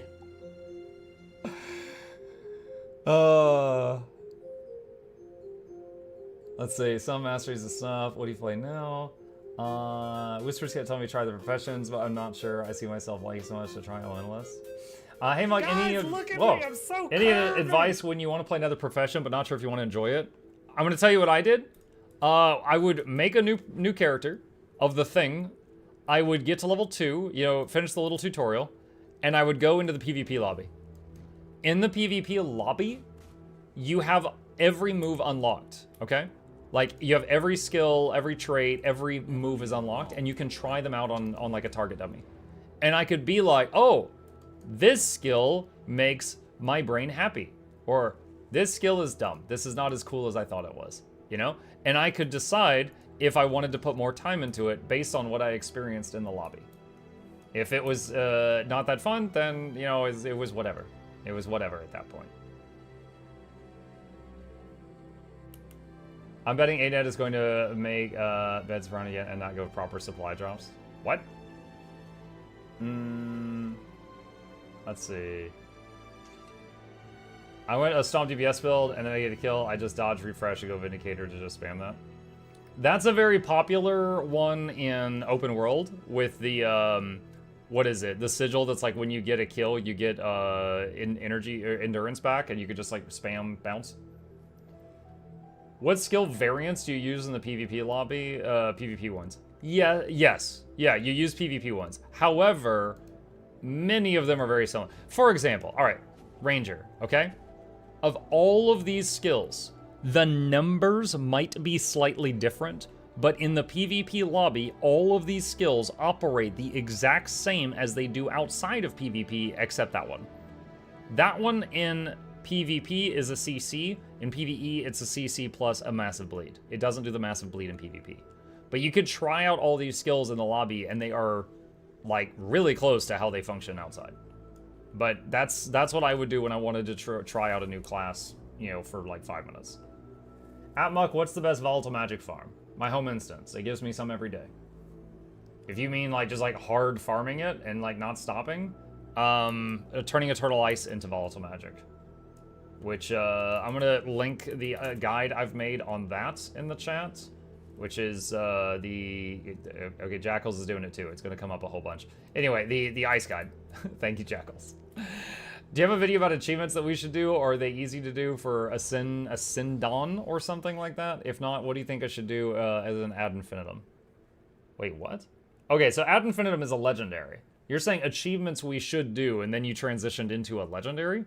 Legendaries are if you want to do them. If you, okay, for example, let's say you only ever play one build, you found the build that is your joy, and you don't want to change it, at that point you don't even need legendaries, unless you just really enjoy the journey, okay? Or you want the graphic, right? Ad infinitum is a legendary backpack. Wait, I meant ascended items, haha, sorry. Okay, all right. So ascended stuff to do all other than Ascended. So Ascended, so there's a lot of neat stuff in the game, right? The game's been out for 10 years. For example, you can work on getting, but besides getting Ascended stuff, you can work on getting converters. For example, this right here, Star of Gratitude. This will eat a stack of Imperial fragments each day and give me a random pile of loot. This is how I get rid of my Imperial fragments. This one gets rid of Dragonite ore. This one gets rid of Bloodstone dust. You know, these are each a small quest line, and it's really nice to have them, you know? This one here, you know, look at this. I can feed it any of this stuff to get random bags of loot. You can eat Dragonite ore. Yeah. Dragonite ore, Imperial fragments, Bloodstone dust, you can feed them to converters and get back random loot, and it basically converts a resource that you're getting by the thousands into money. And it's great. And I'll put a link to the converter guide in the chat if you're interested in that. There's some really good stuff in there. There's so many fun little side projects in the game. You know, getting a teleportation scroll to Arborstone or Wizard's Tower is nice for your alts. This thing was added in the Wizard's Tower, the portable Wizards Exchange. Look at this. You can get rid of static charges, pinch of stardust, calcified gasps, eye of Cormyr, congealed putrescence, twitching forge metal, barbed thorn, ley infused sand, essences, eotrite, hatched chili peppers from Grothmar, prismaticite crystals, like all of this. You can get rid of this crap that is like filling up your banks using these like conversion tools. And these are each like a little quest line that have, and this has nothing to do with Ascended gear. Like, so those are nice. You can use that to get rid of airship oil. There you go. Yeah, there's a lot of good stuff there. I enjoy unlocking things and having options open to me, even if I don't use those options every day.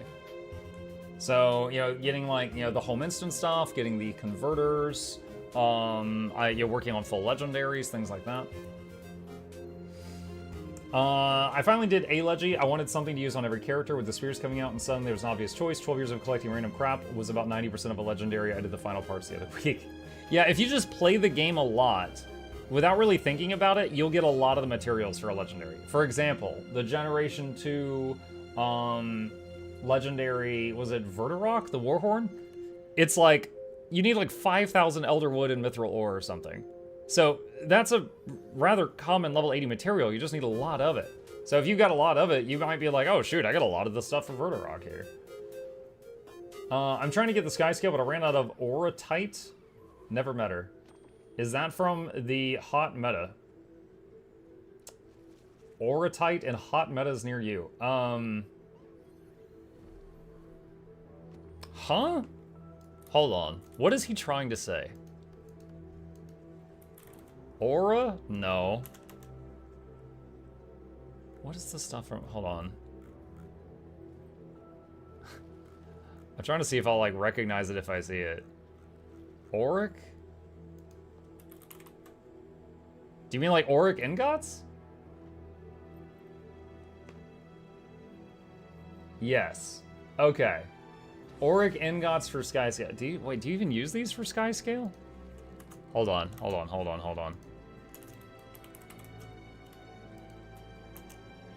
I mean, one, you can make Auric ingots with Auric dust, and so if you are doing hot metas to get dust, you can convert the dust from you know, dust into ingots using this right here. What is this for? Use a Mystic Forge, Artificer, Huntsman, Weaponsmith, Scribe,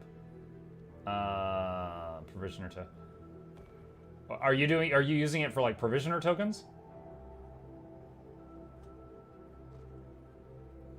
Gotcha. Okay. So first off, okay, all right, I'm on board now. Sorry. First off, if you're doing Provisioner tokens, there are many ways to get them. This is a way. If you don't have, if you've already turned in all of these you've got, you can either A, go farm more of this stuff just by doing hot metas and get more of this, or you can just look at other ways of getting Provisioner tokens. You know, for example, if I look at the mouse, let me use dark mode. If I am on here, like, these are all trades for Provisioner tokens in the game. There's like so many of them, right? There's tons of them. Glob of Ecto is really easy. Chalk Egg, you might have a ton if you do the Tangled Depths meta. Research notes, Charge Quartz crystals, metal plates. You know, basically skim through this and be like, oh, I've got a lot of whatever that is, and then you could use those. But yeah, if you just want to get more Auric stuff, do the do hot metas and then, you know, make them. That's it. That's it. You use the shark spear on land during the spear beta. Yes, the effects still work. Yes, it had a few interesting things. Every time I got a crit, a like ethereal shark would come out of the ground and chomp the thing, which was kind of ridiculous sometimes. If I was hitting and critting fast, there would just be like hundreds of overlapping shark mouths coming out of the ground, and every one of them made a sound effect. So it would be like blah blah blah blah blah blah blah blah blah blah blah, just really really fast. It was really obnoxious on some characters. So some people were like, please turn it off, turn it off. So I was like, all right. It was a lot. Let's see. Good morning, Mugge. How's it going? Hey, Kira. Someone clip that. You don't need footage of that. Honestly, take a moment to ask him if you're available to play at least once a month. Yeah, I haven't done. Here, hang on a sec. I haven't done Prov tokens in a while. The Prov tokens I used to do was right here at Verdant Brink. I would get some there. I think in Alliance Arch over here, there's a script that gets Prov tokens. I would get some there. I would also, in the Black Citadel, this guy, right by this waypoint, will take Obsidian. I would get some there. And that was all where I would get them pre-Soto. There's even more options now that Soto's out. Auric Basin has a waypoint up here that for some reason I can never see from Mistlock. There's a guy there. Yeah. Do you have confirmation on what is released at launch versus November update, such as the new raid, new Leggy Spear in November? They have told us about that. I don't know if I have that list right in front of me. Let's see. Let me see if I can find it. Let's see, Guild Wars 2 blog. Wait, I typed a blob. No! A bunch of World v World videos came up. Let's see. Let's see how free goes again. Alienware, Homestead, Festival, Celebrate, Return, Rise, Purchases, Magical Cage, Let's see if I can find it.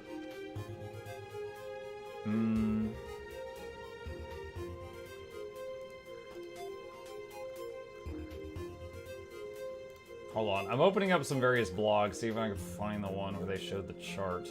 I know one of these had a chart where they showed what was coming out.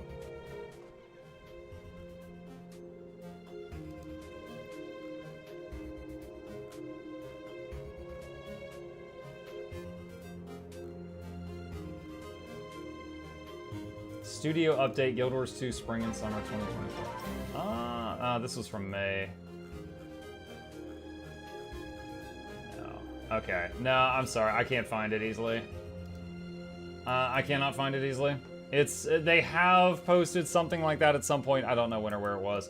Thank you for the subs, guys. I appreciate that. And, you know, if anyone else has questions, even if they're like silly new player questions, I thrive on that. Feel free to hit me. Go ahead. Someone link the affiliate link. It's this one. GW2. The exclamation GW2 command is for the new player free download thing. The exclamation GW2 with a plus sign on the end is the one that's like, if you use that and buy expansions, it supports this channel as long as you're not blocking cookies. What were you trying to find? There was a chart that they released that was like, this is what's coming out on Janthir Launch, this is what's coming out 3 months later, this is what's coming out 6 months later, and 9 months later. That's what we were looking for. Why does everyone hate Guardians? It's kind of a history thing. They have a long rap sheet. Like right now they're fine, but they know what they did. Roadmap is on Janthir Wilds wiki article. Guild Wars 2 Janthir Wilds wiki. Let me see if I can find it.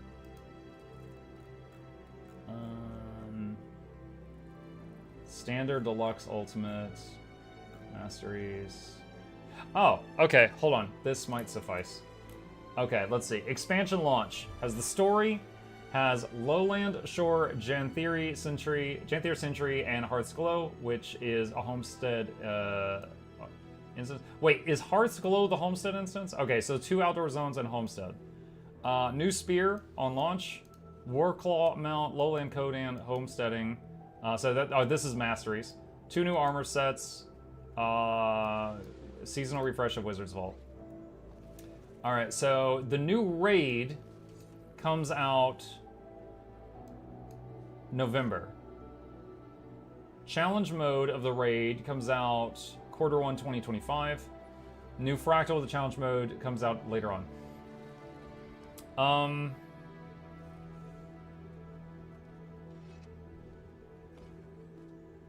You know what I don't see here, chat? The legendary spear and backpack. Do we know when that's released?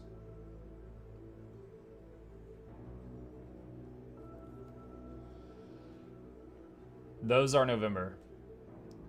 Those come with the first update, I think. Okay. Multiple people saying they think that that's first updates. That might be true.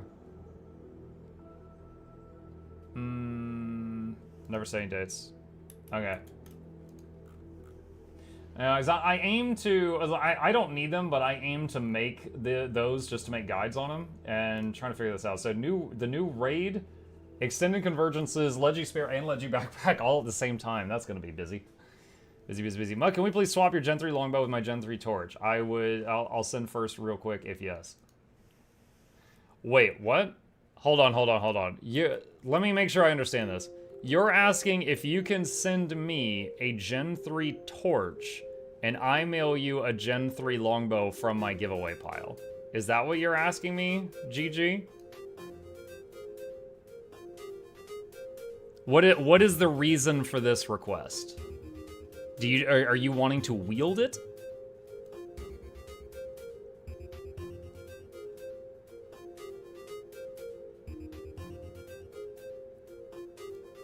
I want the longbow. It's like the reason is I want it.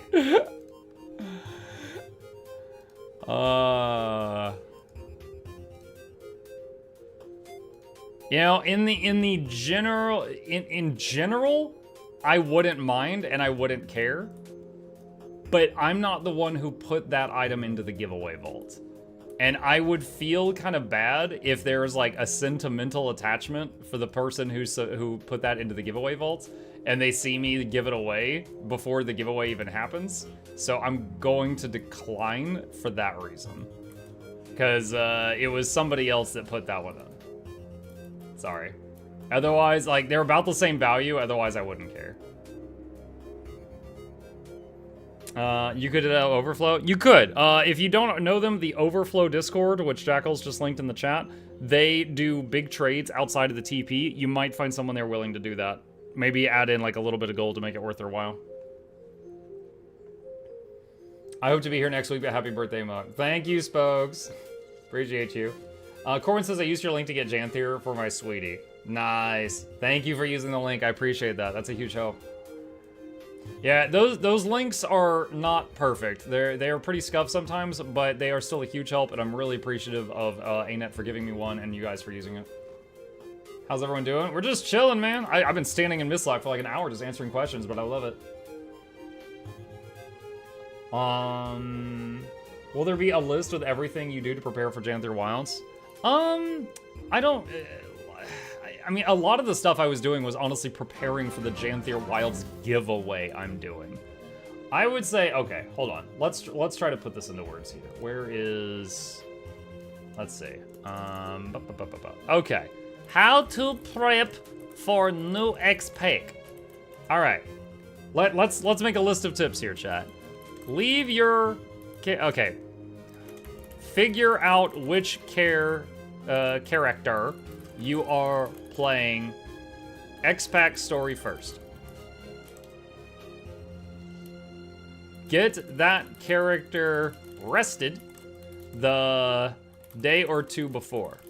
Log out in Arborstone or Wizard's Tower for an XP boost. Get XP boost buff from Guild Bartender.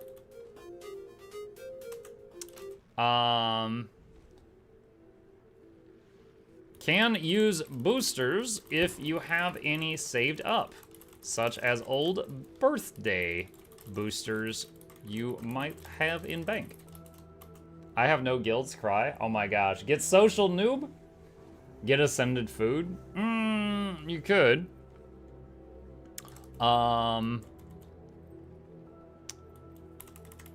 Get food buff with XP boost on it to save time getting new masteries.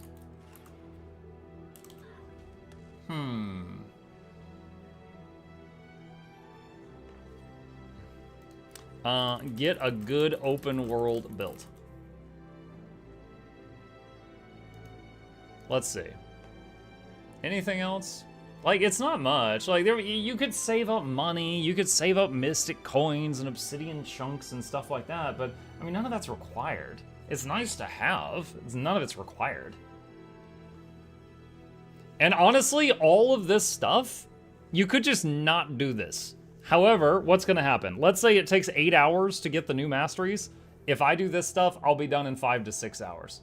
Because the XP boosts shave off a lot of time.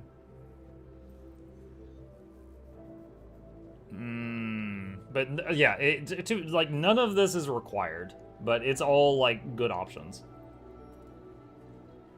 Most important to have fun. Yes, if you're not having fun, see step 2. There's a free bonfire. They sometimes give out bonfires.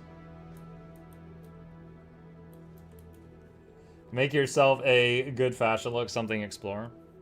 Don't forget the depends. Gross. No. Refresh your map. My map? My Expac prep includes hoarding all materials. Yeah. Do food prep IRL. Ask for 1 week off work. There you go. Save boosters for B-Day gifts and other sources. Good for XP. Yeah, dude, I have so many boosters. Right here. Here's my boosters. And some of them I've merged. There's where's the ones I merged? Activate to choose the combat, but yeah, these. Do you guys know you can do that?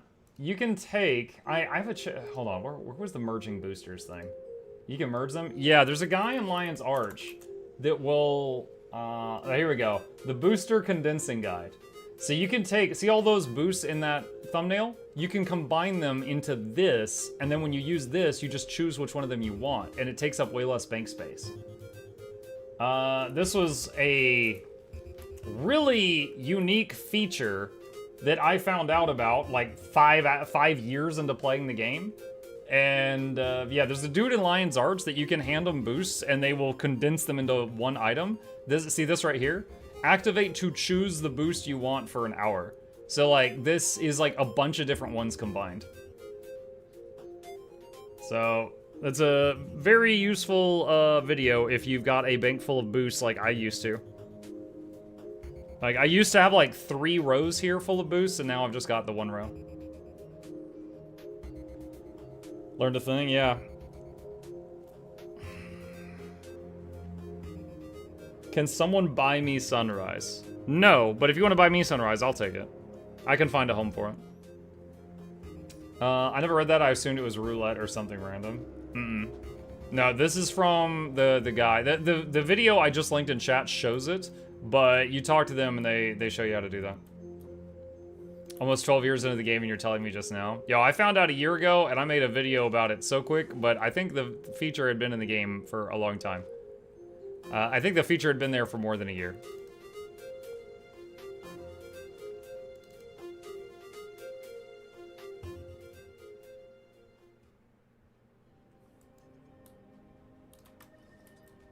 Day 1 player didn't know about that till now. There's a lot of NPCs in the game. There's a lot of features. Gamble your ectos on loot boxes. I have done ecto gambling on 2 occasions, and both times I lost a lot of money. I don't think I should be doing that. I was like, wow, I killed those guys fast. Oh, wait, there's a Reaper there spinning around. Didn't even see him for a minute. 3rd is the charm? No. Both times I ecto gambled, I lost money. The times that I did not ecto gamble, I gained money. So it seems pretty easy logic to me.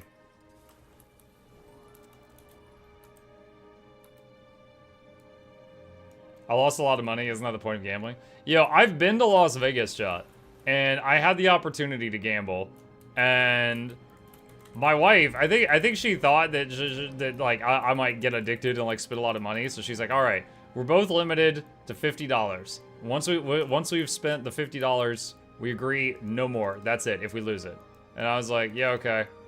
And like I went to a machine, and I did like a quarter, and I lost it. And then I did like $1, I lost it, and I was just like, dude, I don't want to do this. I'm so freaking bored. And so then I just like put the other $49, $48.50 that I had or whatever down and just bet it all on something, lost it all. I'm like, great, it's done. I'm going back to my hotel room. Like, I paid the money to be able to leave. Because I knew if I didn't, my wife would be like, oh, but it's an experience. You didn't try it. And I was just like, I don't want to do this. There's no pull for me there. I wanted to go back to the hotel room and watch cartoons, chat.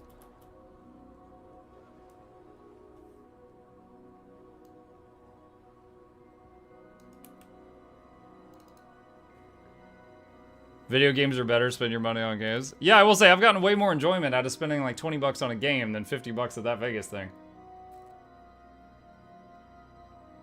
My spouse DC'd my internet, so if you answer my question about the pods, I didn't get to hear it. Dang it! Oh man, I answered it twice. What was your question about the pods? Hold on. I'm pulling up your chat history. Oh my gosh, you've said some vile things. Do you know why some noxious pods glow purple and some do not? Wow, you asked it like 3 times. In Dragon Stand, some pods glow purple. I always assumed that the glowy ones had a victim inside. But, because, like, in the one part of the story, you saved Zoja and Logan from some of those pods. I asked thrice. A few times I've been to Reno, I did make money, sometimes just by finding chips on the floor. I made more money playing Diablo 3 when the Real Money Auction House was out than I did going to Vegas.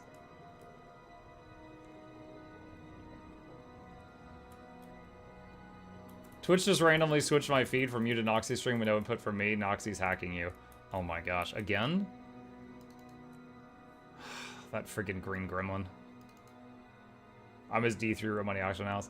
Dude, I had no temptation to buy stuff for D3. It's just like, as I was playing D3, anytime I got something that was good but I didn't need it, I just threw it on there. It usually sold for like $1. And then I ended up... You know, I made like maybe $50 before they turned that off. And I was like, cool, my game paid for itself. Easy. I eternally kick myself for not getting in on making the D3 auction house my job. I mean, I don't think you would have had fun making it your job. You would have been farming like you were in a sweatshop. But, you know, just selling some stuff that you didn't need on that first week was pretty good.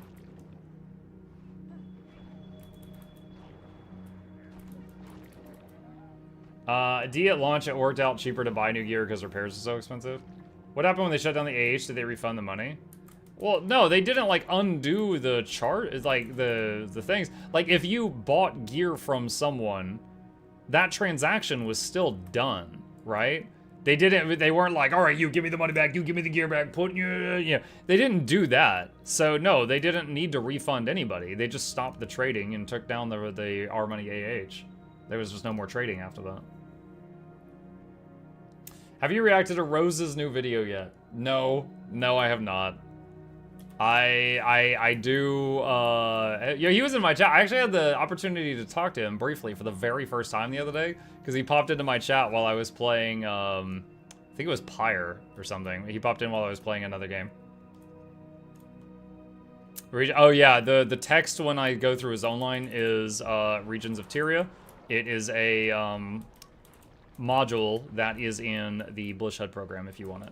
Exclamation Blish if you need a guide on that. Blish is a program that has like 50 different add-ons in it, and then you can just turn on, just flip on the switches for the ones that you want. And then that's one of them. That one's just for fun. It doesn't do anything like QOL, it's just for fun.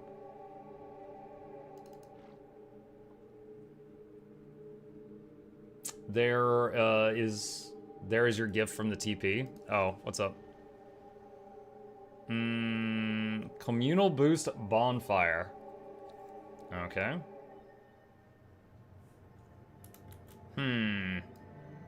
I'm gonna make a Twitter post to get the internet points, chat.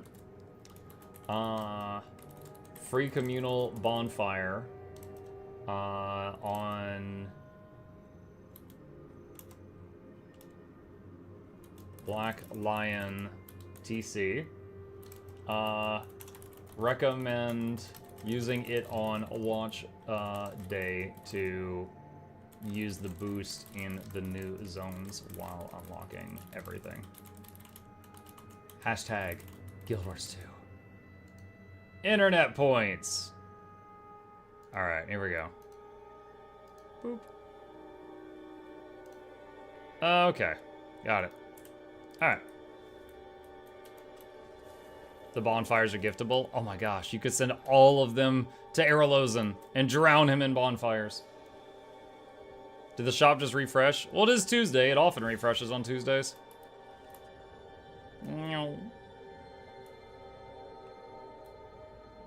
But no, I've not done a live React to Roses video yet.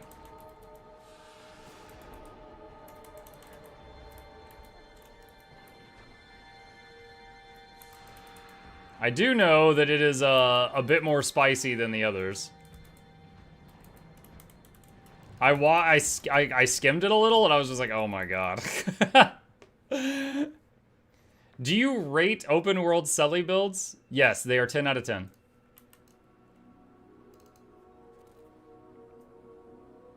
Here's the thing, open world builds, open world, you can do like whatever you want. You can do anything in open world and get away with it, right? It's just that if you're, you know, more survivability and lower DPS, it'll take you longer to kill the thing, but you'll be safer, you know? But if you're good enough at open world, you could be like, you know, Lord Hyzen, who's soloing the legendary bounties that are meant for 10 people. You know, so like there's open world, just kind of messing around, doing your own thing, just chilling. And then there's that, you know? And those are two different ends of a spectrum. But they're both fine. There's really not a wrong way to play open world unless you're dying.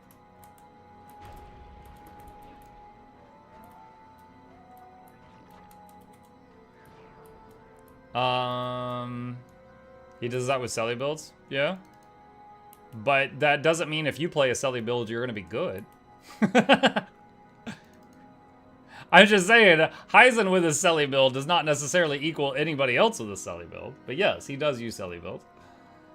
Growler says, Mike, I've taken a break from Guild Wars Super bit. I'm looking to get back into the expansion. Is there any websites I could use as a resource? Oh man, I might be able to think of a couple. Do you recall which day, Muk? Which day what? Noob question, which ranger spec would you recommend for new players? I'm using core and progressing through the story. I'm unsure which spec to go for when I get to hot. Which ranger spec would you recommend? If you want, okay, so Druid is either a support build, or you can play a condition damage Druid that uses dots. If that doesn't sound fun to you, if you just want to smash things, then it's either Untamed or Soul Beast. Soul Beast, you are frequently merged with your pet, so your pet is not fighting next to you. So if you don't like the sound of that, go Untamed. Like, this is Untamed, the pet doing angry green snot magic. Why is the Guild Wars wiki and the game linked interface for it so much better than the FF14 wiki? I don't know. Guild Wars 2 is a wonderful game, and it is one of my favorite games. It's not perfect. For example, there's times that I open the BLTC and this window is empty and it just says like web page can't load, and then I have to close it and open it again. Same with Wizard's Vault, because these are basically just like Chromium web pages. I'm sure some of you have seen that before. You know, it's not perfect, but it's pretty good for what it is. I do love the interaction between the game and the wiki, though. If there's any new players here, if you don't know, in-game, you can hit enter and type /wiki space and anything, and it'll pull up the wiki for that thing. So I could do like /wiki space and then I'll just shift click these emerald crystals and hit enter. And it's going to be like, okay, you linked emerald crystal, boom, here's the page for emerald crystals and all the information I have on that. And it'll just pull that up immediately. No, very, very useful resource if you didn't already know it. Mug be avoiding my question more than I avoided my ex-girlfriend. What's up, Wolves? Hang on. Hold on. I can't help you with your relationships, but let me see what you asked. Heal X Scourge with Water Sigil. Why, when we have such low crit chance? Can we replace with Boon Duration?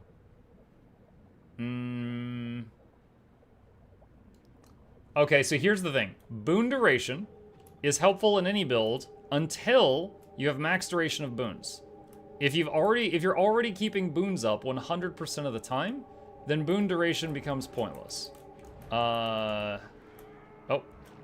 I was going to res him, but he rallied. So I would assume that they already in that build consider the boons as being kept up the whole time. So if you're keeping boons up the whole time, then you don't need more duration. And you can just get more healing anywhere else you can get it. That's my guess. I have not, thoroughly tested and studied the guide that you're referencing, but that's my guess.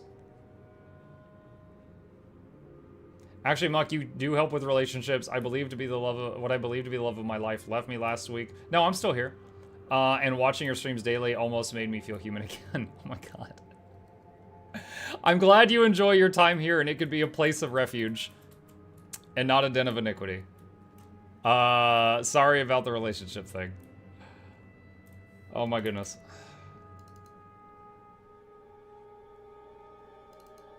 I had someone tell me last night during stream that they thanked me for streaming. I was like, oh, you're welcome. That's a very kind thing to say. And they're like, yeah, I was walking out of an office and I tripped on the stairs. The stairs were like the same color and I couldn't see where the stairs was and I missed 2 steps and I fell and like landed on my elbow. And now it's prosthetic. And I'm like, wait, what? Like he shattered his elbow to the point where they were just like, we got to just build you a new one. And he's like, so I've basically been like at home and losing my mind, and watching you for the last 2 weeks has kept me sane. And I was like, wow, I'm sorry about your elbow. Thank you for the compliment. I'm sorry or glad you stay, reply, I'm confused, sorry. Yes. I'm glad you're enjoying your time here. I am sorry that you had a bad experience. I'm not saying I'm sorry you're here.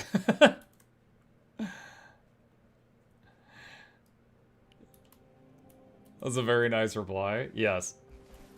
Bella says, I have a question. How do I free the frozen cats in the game? I just found one in the Black Citadel and I've never figured out how to help them. Oh, when you find them, you have to thaw them out with fire damage within like a minute or 2. Otherwise, they die from hypothermia. I need dwarven artifacts. Do you feel bad? I have no idea what you're talking about. Okay, for real, I have no idea what you're talking about. Assuming that you're talking about collecting pets for the home instance. However, I've never done that. I would check the wiki page if it were me. Thank God. How dare you? Yeah, I don't know what you're referring to right now. So folks in Twitch chat saying you need some specific foods to free them. I guess some good tuna gets them to break out of the ice.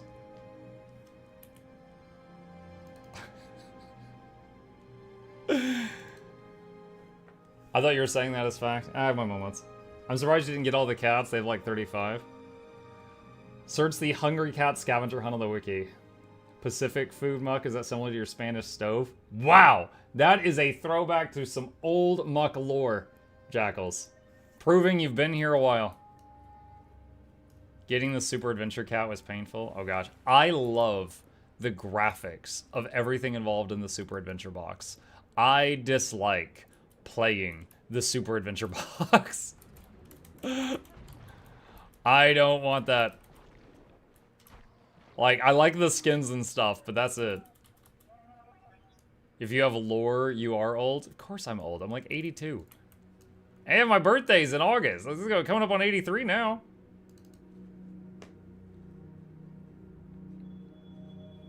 I'm new around. Do you have a guide or where you are part of any that you would recommend? Wait, I'm sorry. Hold on. Vardy says, do you have a guild? A guild you are part of. Yeah, I run 4 guilds, so there's 2,000 member slots. Yeah, so Jinxie just did the exclamation guild command. If you just read that in the chat, there is a just 1-sentence instruction. If you follow that, you are welcome to join if you want to mooch any of the benefits. Happy birthday, Muck. Oh, thank you. Yeah, my birthday is 3 days after Janthir Launch, so I'll probably just wear a party hat on Janthir Launch and say it's a birthday stream too. Looking good for 83. Moisturize. Just every day, wake up, jump in a big old barrel of it. Just... Yeah, 4 in EU. Well, guilds are cross-realm. They don't have to be in NA or EU, but I have one that's called Mukluk Labs, now with healthcare, that is specifically people that are on EU. And I have 2 others that are just like, you know, a mixed bag.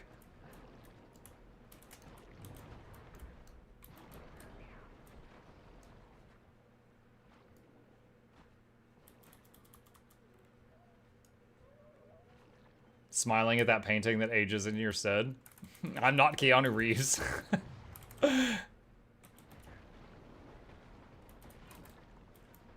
So I don't need a Mukluk lab for seniors. Oh my gosh. Dude, I actually kind of wish they're okay, so Guild Wars 2 is doing the that get together, the meet and greet thing. Oh man. I kind of wish I could be there, but it's just like so far out of the way and it would mess up my schedule so bad. Right here. Guild Wars 2 community meetup in Seattle. That's Washington. For those who are not American, that is at the exact opposite end of the country from me. I'm literally on like the eastern edge of the country and this meet and greet is on the western edge of the country. I would have to get on a plane and go across the entire United States in order to see this. Keeping up my daily schedule would be quite difficult. Stream from your phone, scream it still counts. I know, right? Getting there and doing that and then getting back would be quite challenging. Maybe in the future I'll do one. Imagine me planning on doing like a phone stream from the hotel room that night just to talk about the experience, and then like the Wi-Fi in the hotel's terrible and like I'm going into like a gradual panic as I realize the streak is like coming down to the wire. Look, I'm there. I'm from Germany. How dare you not be there? Yo, I honestly found out about this happening just like yesterday.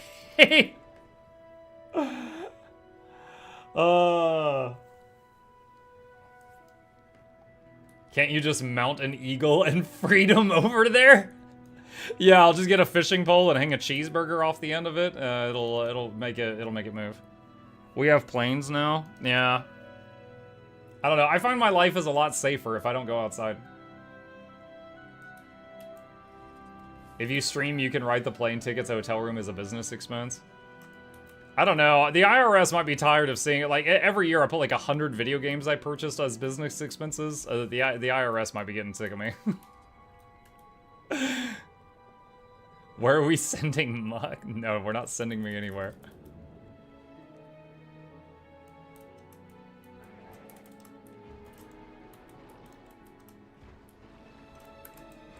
Maybe it's some future meet and greet. It would be kind of funny to go there and then just be like, all right guys, I'm gonna be there. Just look for the wizard hat.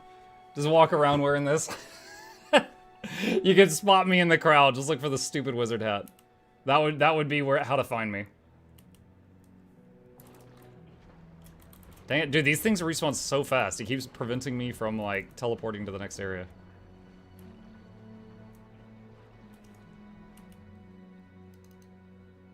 Alright, there we go. Everyone will wear one, they'll all be confused. Oh no! Too many Asuras! Get ANET to sponsor you to go, you're famous. Yeah, but ANET's poor. I'm famous. I'm a big fish in a very small pond, and it's like a few other fish in it. VTube from a moving screen setup. I'll just do a sleeping stream the whole time I'm gone, and it'll just be like this guy, and it'll just have like a bed as the background, and it'll have some of those old cartoon snore noises, like, you know, the me me me me me me me me me, like that. I'll just have that going for like 3 days while I'm in Washington, and like pray it doesn't crash so the streak continues. Maybe get someone to draw him one of those like old nightcaps. Why not do pre-resource reruns? Oh my god. Then I have to learn how to do that. I'm old. I can't learn new things. That would be a stream worth watching, right? That avatar is super cursed. I love it. I was wearing the wizard hat one day, and someone, was it ShyPadge, sent me that as like fan art. And then he made a GIF of it, and I was like, you know, I could probably put this into this other program and make it move when I talk. And he's like, do it! And now it's just become like a permanent addition. I'm older than you, Monk. Don't make me feel even older. Oh my gosh. Barty, you don't remember, like, VHS, do you?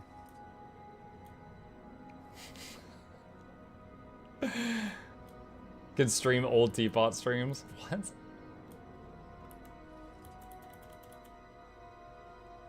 I'm 40. Oh, 40? Wow. Wow, Dirt's like 30. You're older than Dirt. It's crazy.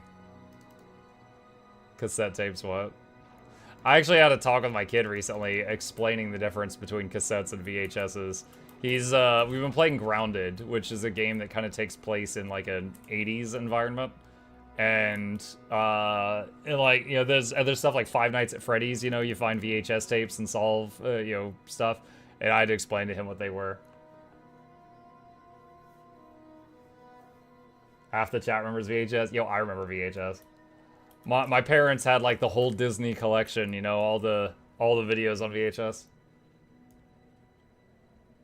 Was it painful? No. It's honestly, I find it funny sometimes. Cause, you know, he'll be like, do you remember cassette tapes? And I'm like, yeah, you know, they stored sound on them, no video, they just sound. You know, some cars had a cassette player, you'd pop it in and you could listen to music on it. And he'd be like, what about CDs? And I'm like, that was after cassettes. You know, people switched from cassettes to CDs. And he'd be like, what, do VHS play in the car? And I'm like, no, VHS played video and audio. So you'd have like a movie on a VHS tape. And he'll be like, oh, do you remember black and white TV? I'm like, that was before my time. Your grandpa remembers black and white TV. You know, so I'm just like, I'm trying to make him realize, like, yeah, I'm old, but dinosaurs was before me. You know, it's like, we have talks like that. It's good though, it's good talks. Oh my god, yo, I'm just peacefully killing Crate here. Hi, thank you, Stefani. Appreciate it. Chat, you too can sign up for Patreon and jump scare 700 people. Whenever you wish. We had a VHS player and a TV in my mom's van when I was a kid. In the van? I hate when people say sir to me. That's fine. I hate when people say ma'am to me. I just assume they have bad vision.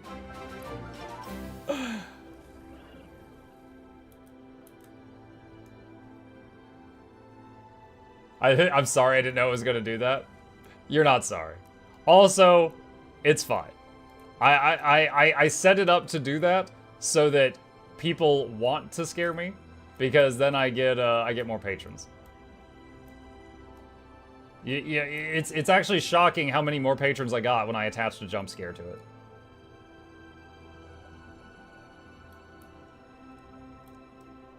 I get mammed often because I rock long hair. You should, you know, just grow a beard and jump scare them.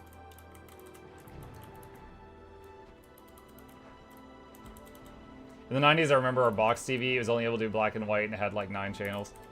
The first TV I ever remember my family having when I was growing up was not black and white, but it did only have like, you know, 10 to 15 channels. And it had an antenna on it, and you had to like jostle the antenna when the connection was bad.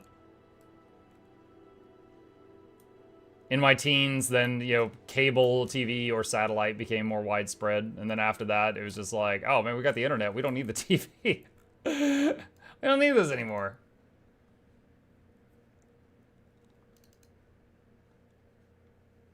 I have a foot-long beard and I still get called ma'am. What? You must have the most feminine beard I've ever heard of. Freaking calling ZZ top, ma'am. Ah, no, wrong. No, no, drowning. There we go. I remember playing SNES on my grandma's TV. That thing still had turning knobs for channels. When I was a kid, my grandma, or one of my grandmas, had a rotary phone. My parents didn't, but grandma had the phone where you had to like, and if you were calling someone and they had a lot of like 9s in their number, you were thinking, do I really want to talk to this person that bad? Like, I don't know if I really want to talk to him. It's like, it's work. Hi. Hold on. This dude. This dude. This dude.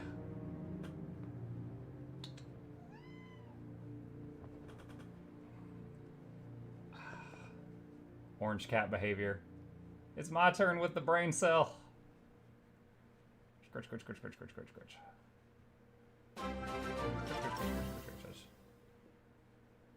19 months for Chip. Ah! Your sub made him bite me. What? Ah! Why? Why are you blood for the blood god? I see you. Your pupils are getting huge right now. You're amping up. You're about to chomp me again. You're about to chomp me again.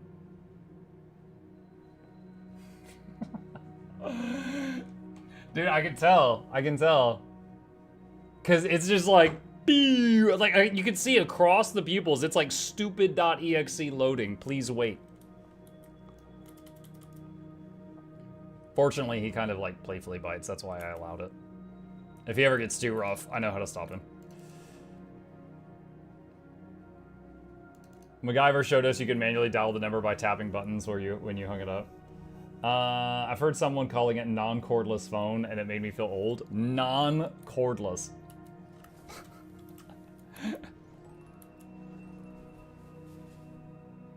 Chip is ready for battle. Yes. Calling Chip stupid, and yet Chip doesn't have to clean up Mug's messes. It's true. I mean, we scoop his poop, so clearly he's the one in charge. Whoops. I hit the wrong button and used an enlargement potion. Okay. Enough of that. The cord full phone.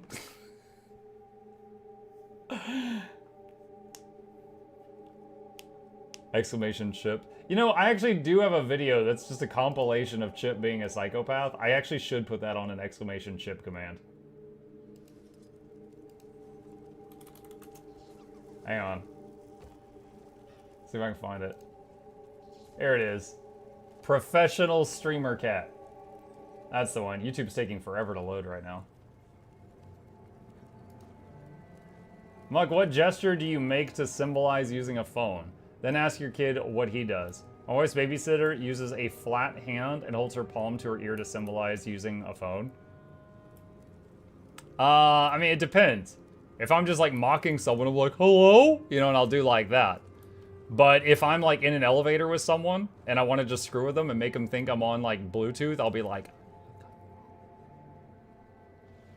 yeah, this guy thinks I'm talking to him, and I won't have anything in my ear, obviously. So it depends on the situation. Okay. My Synology says sigh someday. Wait, someday what now? Mukluk, exclamation Mukluk OnlyFans? Oh my god. Let's see. All right, hang on a sec. We're gonna make this Chip command right now. Let's see, chat commands, custom, exclamation Chip. Let's see. What should the commands say? Professional streamer cat. Professional streamer cat means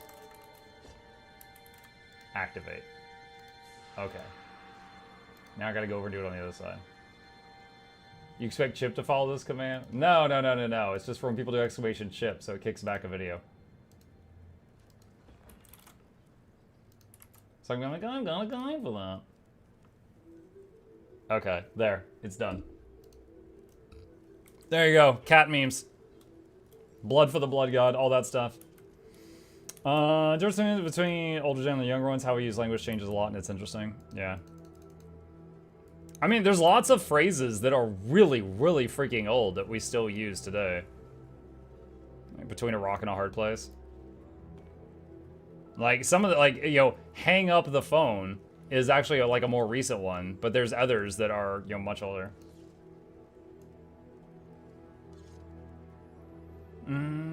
I usually love exploring the cities in the game, but I'm going to make an exception for Black Citadel. It's interesting but confusing. You know what city I didn't like exploring? The one in End of Dragons. Like, friggin' New Canaan? There's like, I think this place has enough houses for like 1,000 people to live comfortably, and there's like 50 people here. And it needs way more elevators and zip lines. Way more. They're having power outages, but they're still diverting power over to, like, the giant holographic whale. Like, what the heck?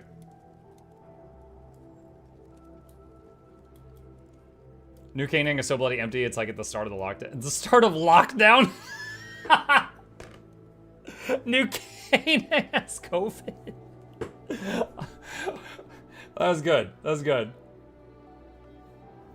I saw my Trin's room. I would not call her room comfortable. Oh, I mean, that's just because she's bad at decorating.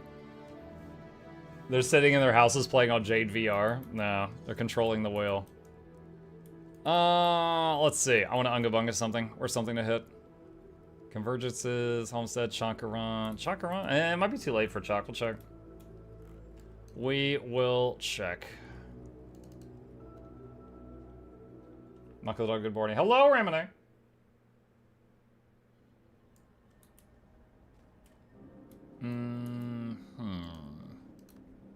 Let's see. Heart of Thorns. Tangled Depths. Let's check this one. What are you looking forward to the most with the Expac? The auto collect feature in homesteads and all the new build diversity from adding a new weapon to the game. There's 9 classes, 27 elite specs. Each of those 27 elite specs has builds like PvP, World v World, offensive boon support, defensive boon support, pure DPS, open world builds. And every single one of those builds, which at this point we're looking at like 120 different builds, is going to get Spear as a new option. So if you like, you know, messing around with builds and trying stuff out, there's going to be a lot of options. Now, some of them will be terrible, some of them will be great, but there's a lot coming.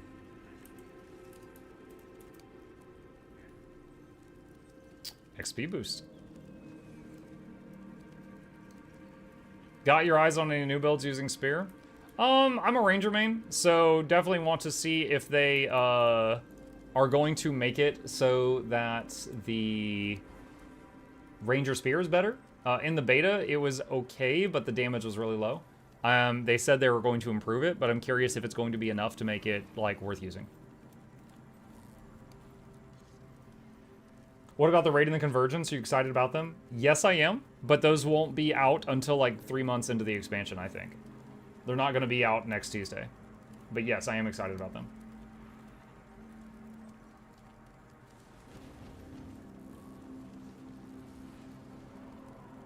Is Auto Collect now live at launch? I thought it was delayed. I'm pretty sure they said it was going to be available. It's a mastery, so you've got to finish one of the mastery lines, and then you're able to get it. And it's for the instance owner. So like if we're in my homestead and I take 4 of you into my homestead, I can use the auto collect, but the rest of you would farm like peasants.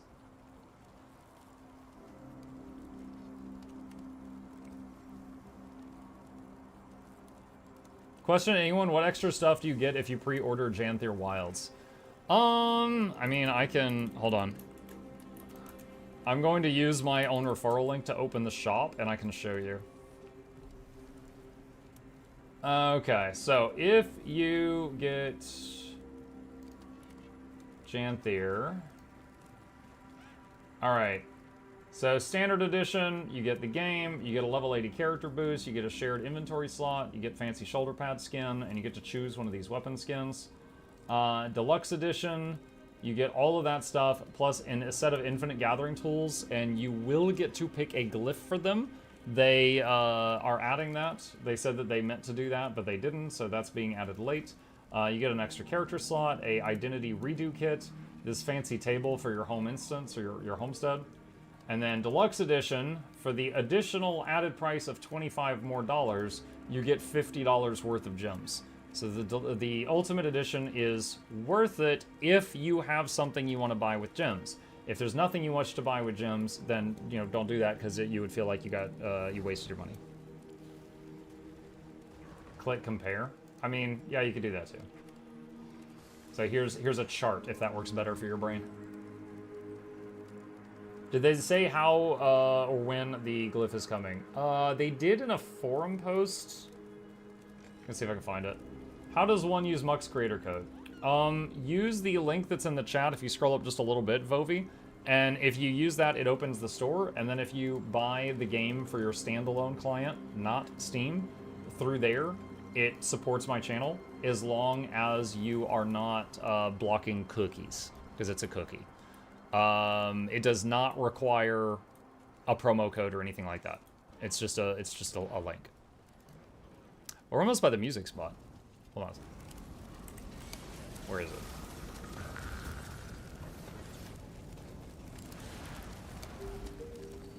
Oh no, did they fix it? Did they fix the music spot?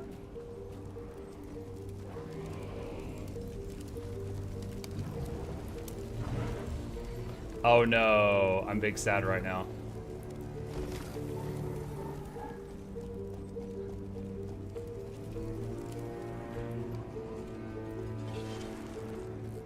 Oh no! There was one spot here. If you stood there, it played the wrong music, and it would start blasting like Rage Combat music. But I can't find it.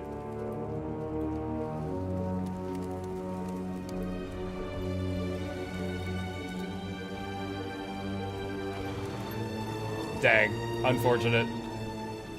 I've got multiple like funny videos where I was using that. I guess they got rid of it. It's now just a legend, I guess so. Oh, I'm out of chalk acid, that's not good.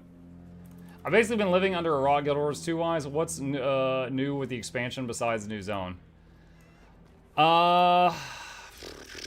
There will be three new zones, 2 new outdoor zones plus new homestead. So player housing is being added to the game. A new weapon is being added to the game for the first time since the game's launch. So every single build of every elite spec of every class is going to be getting a new weapon option if they wish to utilize it. So there will be a ton of new builds that come into the game, which is going to slightly affect all game modes, which is pretty cool. There is the new story. There will be a new way of getting the War Claw, and it will have new skills. They're giving it an overhaul. There will be a new Raid Wing. Raid Wing 8 is coming out.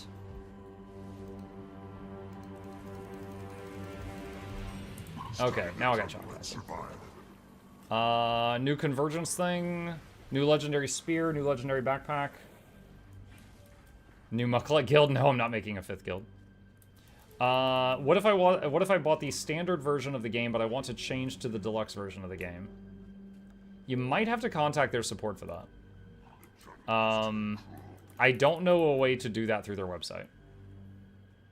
Like, there is the digital deluxe stuff that you can get in game. They have sometimes, like, for example, give me just a second here. Search deluxe. So, like, here's the digital deluxe upgrade for, like, base Guild Wars 2. If you buy this with gems, it gives you the stuff that came with the deluxe version of the game from the original game, but, it doesn't give you the paid-for expansions. Like, if you get digital deluxe Heart of Thorns, it doesn't give you Heart of Thorns, it just gives you all the stuff that was included in the deluxe versions. So, you could do that if you're happy with that. But I don't know when it will appear in the store.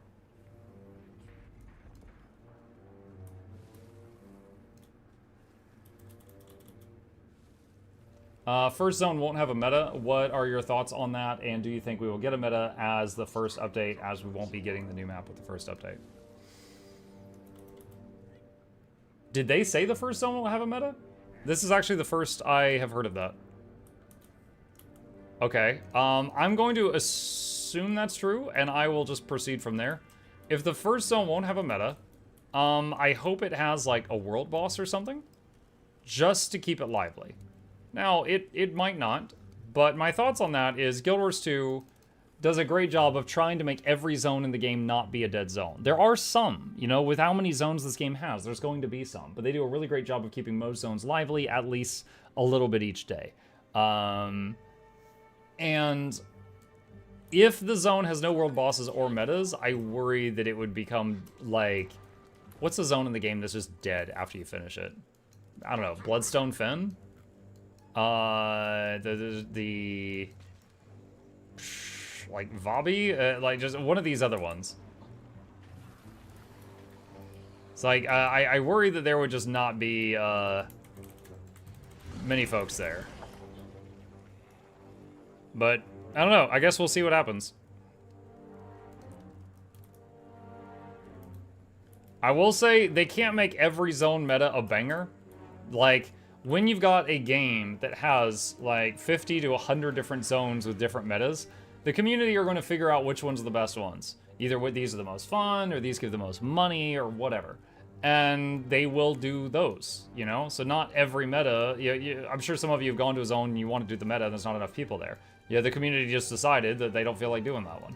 So they can't make every one be a winner, because if the next one is the best one ever, then we'll stop doing, I don't know, Drizzlewood or something that used to be great because the new thing replaced it. So... South Sun Cove, yeah.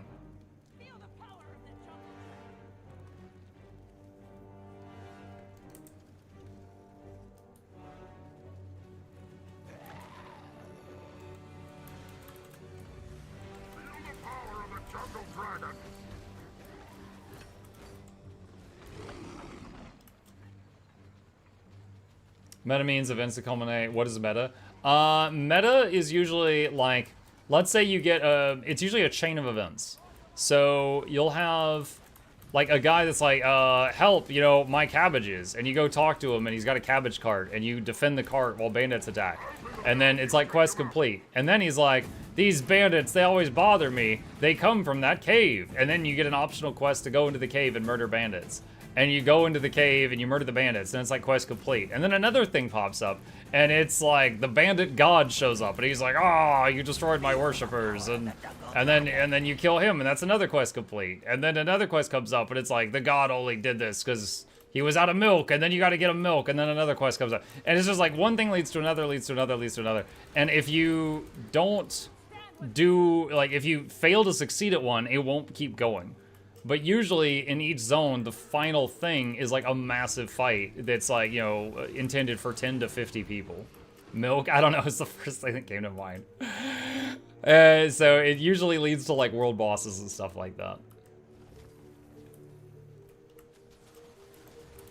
So for example, I'm currently in Auric Basin, and at every 2 hours on the hour, this door will get attacked by the Octovine, a giant Cthulhu monster that will try to eat this whole city, and you can fight it, and it's quite profitable. There's like 20 or 30 treasure chests at the end that you can open all at the same time.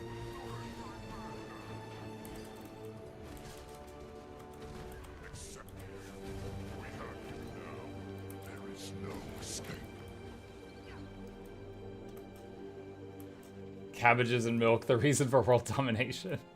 The term meta event, I think, comes from the fact that there's an event in orange text on the right that tracks through the chain you're on, an event doing a sequence of events like a meta event, yeah. We also heard your feedback around our more recent maps over the years being meta heavy. As for Lowland, sure, we instead decided to not include a meta. Instead, we aim to create a map without a sense of time pressure or urgency, where players can focus on exploration, discovery, and world immersion, similar to Corteria maps with inspiration from more recent places like Rothmar and Seitung Province. I mean, it's weird that they say that. Seitung has one of my favorite metas in End of Dragons. So it's weird that they use that as an example. I love that meta. I will, Grothmar, yeah, that's fine. I'm not opposed to just like a chill sense of exploration. Honestly, it was always kind of a bummer if like, okay, let me use Naos as an example. When Inner Mayonnaise came out, and it was like, I'd be doing the story, and I'd be like, let's say 30 minutes in, and then I see the map metas going, and I'm like, should I stop what I'm doing to do the meta right now and have no idea what's going on? Or should I wait till later? But if I wait till later, I might have to then wait another hour for it to start again. Did any of you have, like, ever have that kind of mindset cross your mind? Like, I've definitely had that. And you kind of, like, wonder, like, should I drop what I'm doing to join this? But I'll be confused, or do it later, but then I might have to wait. So it might be kind of nice to not have that, you know. I mean, I'm very much okay, I'll try it and let's see how it goes. I think short term, I think that'll be better. Long term, the zone might be a little more barren, but we'll have other zones to go to. You know, that doesn't mean dead game. It just means it'll be a zone you graduate from and move on.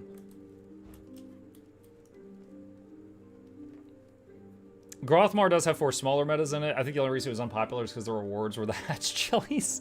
Yeah. People do still do that. I forget what it was. I think it might have been for a video or something. I went back to Grothmar a little while back for something, and there were still people there doing them. I can't remember all of it. There's like the Wicker Man event. There's like the You Fight All the Oozes event. There's the one with the ghosts, and I don't remember what the 4th one is. But there are quite a few there. Ah, the rock concert, of course, of course. Metal Legion.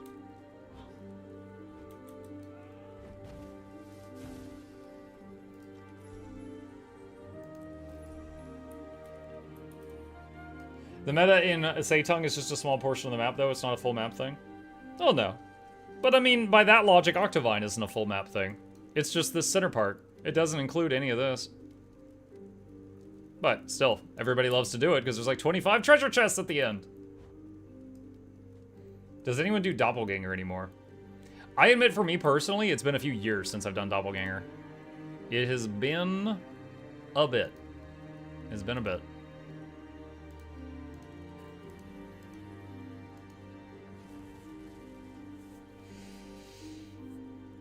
Grothmar is done for the coins and chance of the infusion. Yeah, the, which one is it? Is it the Con-Ur infusion?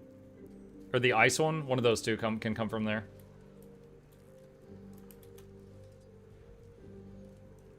I am everywhere. Reinstalling the game, looking forward to the new expansion. Welcome back, Andrew. If you have any questions, let us know. We'd love to help. I rarely go there, but every time I'm there, people are always explaining it in organized fix map chat. Doppel still seems popular. Every time I go to Grothmar, it's a ghost town. Grothmar's a big zone. It's possible you just weren't there when metas were happening, or it's also possible that you just were in the wrong part of the zone at the wrong time. I'm thinking of starting a thief. Which class would be best for high DPS? So all 3 elite specializations of thief can do damage. I would say, in my opinion, Spectre's a bit harder to play. Deadeye and Daredevil are a little bit more straightforward. And they both have builds that can be played very, very easily. But if you're interested in that, definitely recommend Guildgen or Snowcrows are both websites that have tons and tons of builds on that topic. I just got a music box from the 3 Chests of the Desert. I thought I got a really rare drop, but it's worth 3 gold. It used to be worth 20 gold, but, you know, supply and demand. But still, I mean, 3 gold while you opened a box is nice. But yeah, I've gotten that music box twice back when it was 20G. Gyala is the most dead meta. I will say I don't personally enjoy Gyala. I've done it 2 or 3 times, and then I haven't gone back. I know Loranity the other day was memeing that Gyala was dead, and she went there, and there was a full group running it, and she's like, oh, well, now I look stupid.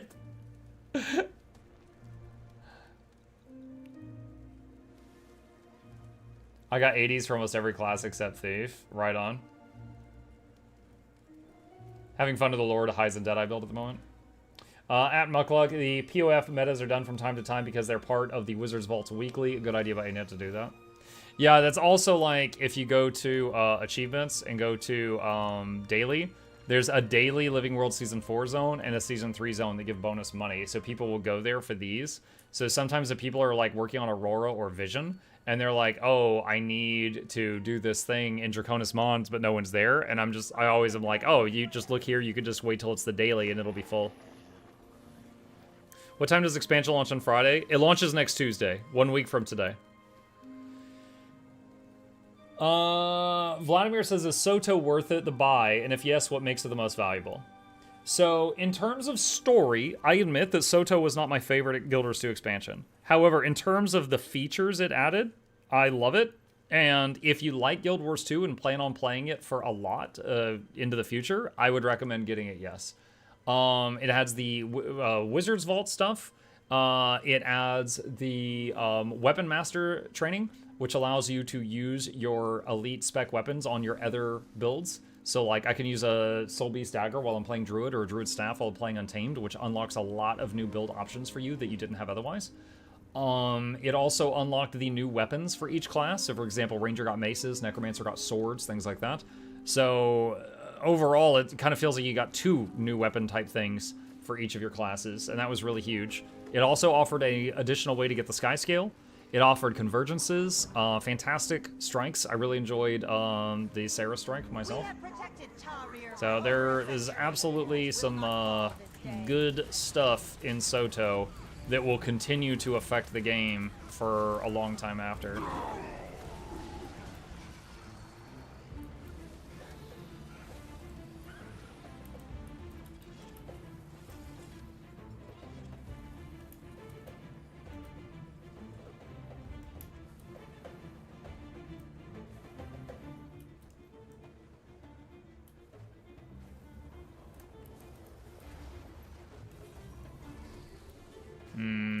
I'm not running knockbacks at the moment. We will see if that becomes a problem. Throwing a... Oh no, I got interrupted. Dang it. I don't have a stun break. There's more where that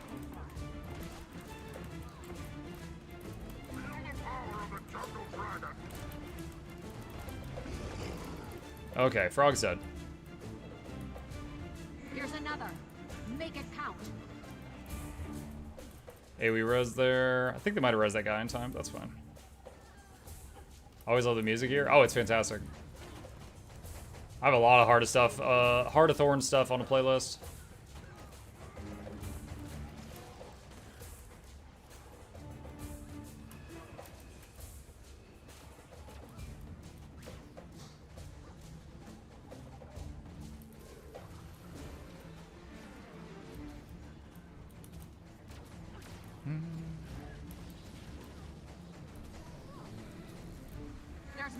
Someone sent me a possible correction on the Wizards Vault thing. Chat, correct me if I'm wrong. Do you need Soto to utilize the full features of the Wizards Vault? Or can you access everything in the Wizards Vault with, without that? Full features, yes, for the special tab. Okay, thank you. Alright, so if you don't have Soto, you can use some of the Wizards Vault stuff, but you need Soto to use all of it.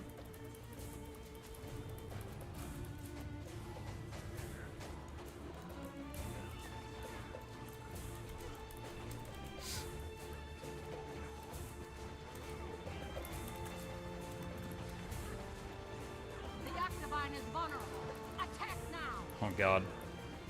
Wish I had my AoE res.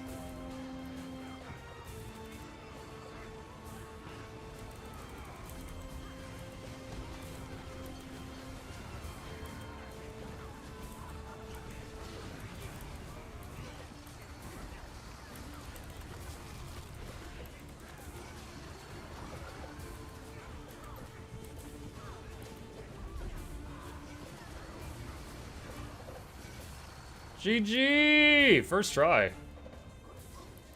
And now for the second boss. Lag! Dead game, by the way.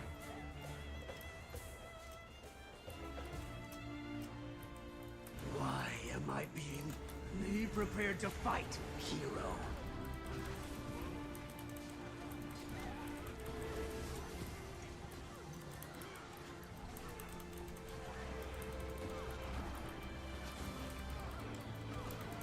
Oh no. Dodge! Alright, how many Europeans died? Come on, guys. I'm playing from the colonies. I got a nice 10-man res there with Spirit of Nature, though.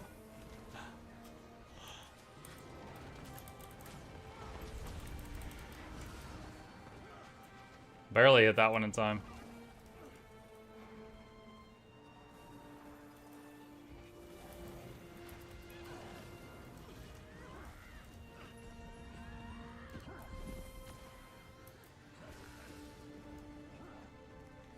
Playing on EU? Yes. Yeah, whenever I do these, for me, this is a morning stream. Whenever I do these, I play on EU. And whenever I do my evening streams, I play on NA, just because those are, like, the prime times for each one. So I get to hang out with more of my audience if I do that. Even NA people don't dodge? I mean, honestly, you're right. You got, so, well, many of you have probably seen my video where I was praising Glyph of the Stars, and many of the clips were doing it right after that guy AoE'd and it killed like 30 people, and then I just res them all. And went, oh!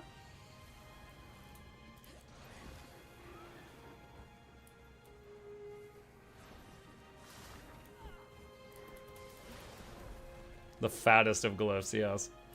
Dummy thick glyphs. Kaoru says, is it okay to buy all expansions at a time, or is it necessary to finish everything from Hot and POF and then buy the rest? You can jump around. So, Kaoru, how I would put it, hang on a second. Alright, so expansions. There's base game, Heart of Thorns, Path of Fire, includes Heart of Thorns now. So if you buy that, you get both. End of Dragons, Secrets of the Obscure, Janthir Wilds. Alright? So, all of this is kind of like an ongoing story. Okay? So, like, let's just say the base game, Heart of Thorns, Path of Fire, and End of Dragons was a 4-book series.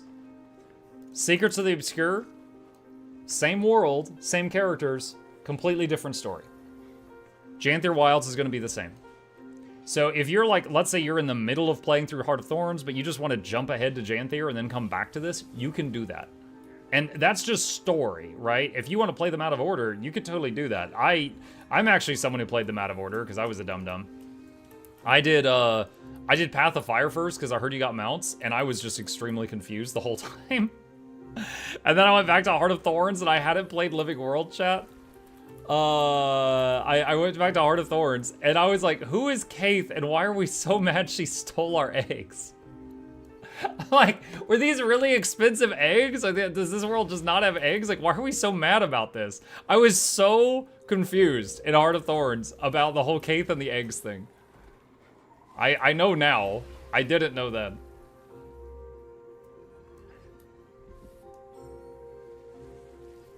Same, I did POF and I was like, who are these people? You never see the horses, there might not be eggs. DSG, I think the vault's on 2 accounts and my excessive amount of parked alts is speedrun to my burnout. Is it okay to buy, oh, I just answered that.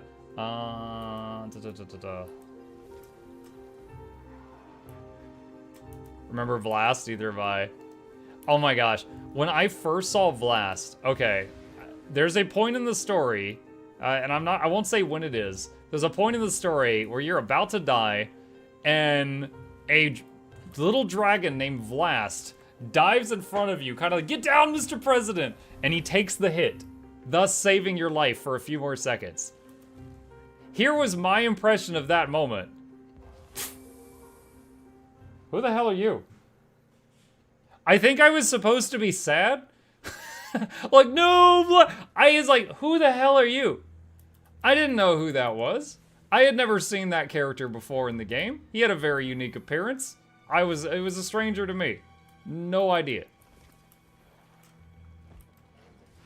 It probably didn't hit me the way the writers intended.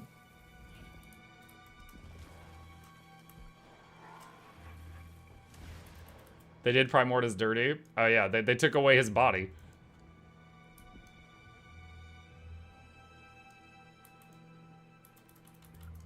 But yeah, the game does not stop you from playing the Expacs in any order you want. It doesn't prevent that.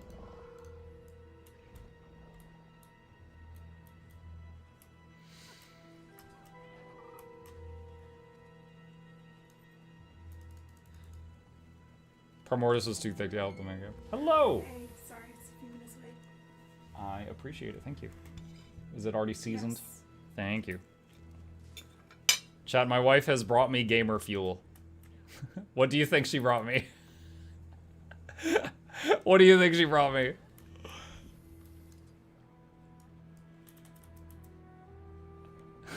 Nuggies, yes. She brought me nuggies and tater tots.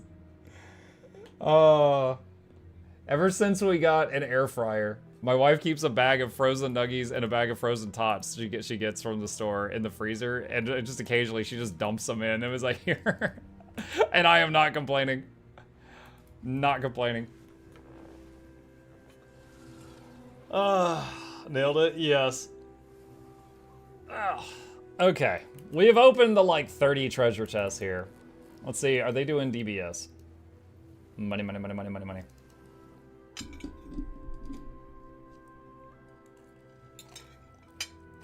Oh, that's hot. Oh.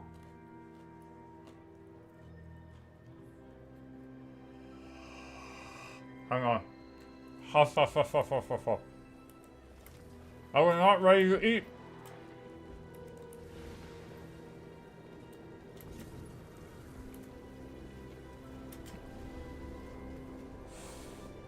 Oh, good timing.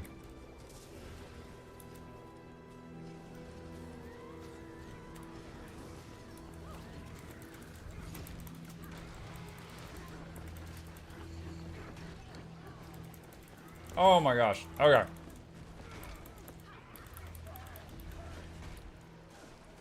Chat, if you get frozen, or something that was frozen out of the microwave out, right?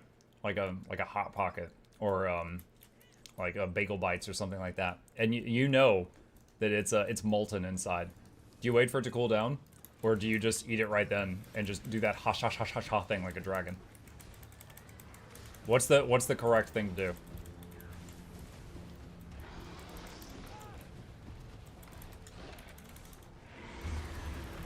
Risk it for the biscuit.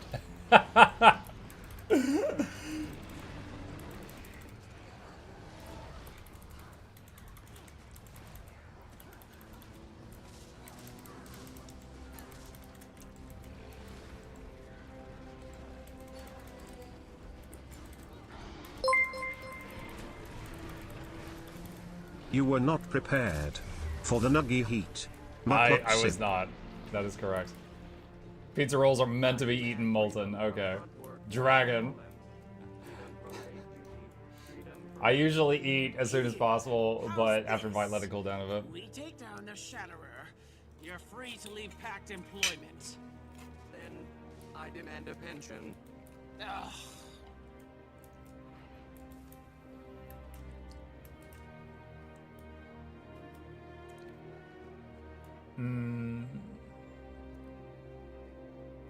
Take the burning damage, Condi cleanse it later. So milk is Condi cleanse?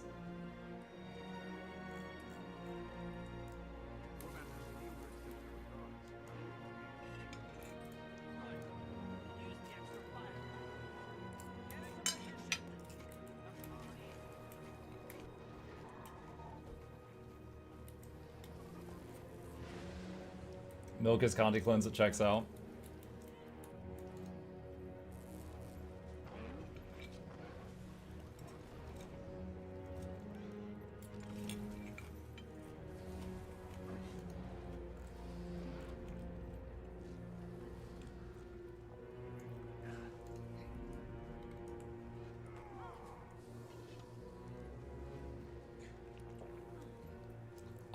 Glenn was born of one of... Wait, what was this? Hold on. Vlast was born of one of Glenn's eggs that was in the game. I don't think they said that one of the eggs hatched at the end of Guild Wars 1. I think it was implied that one hatched. So Vlast wasn't some retcon of Glenn only having one egg, but two didn't know that. Yeah, it's just, I didn't even know. I had heard of Last Mentioned, but I hadn't ever seen what he looked like, so when he died in front of me, I was like, I don't know who this is.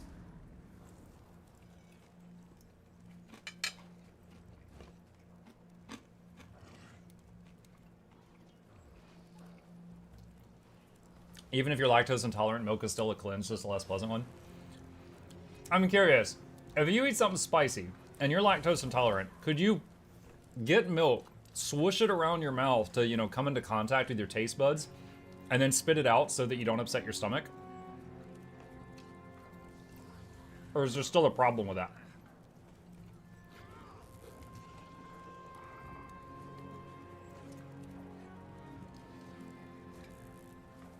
That's fine. Alright. Milk and mouthwash? I mean, do what you gotta do.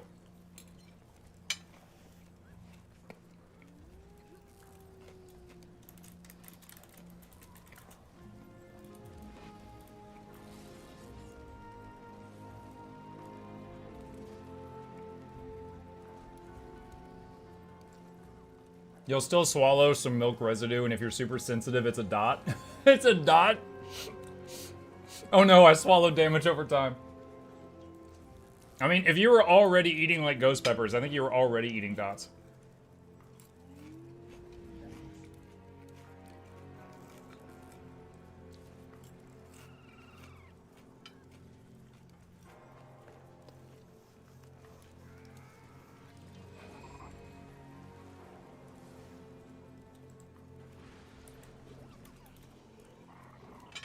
As someone who's lactose intolerant and allergic to the lactate pill you're supposed to take to have dairy, I can only have a cup of dairy a day before it causes problems. Oh no.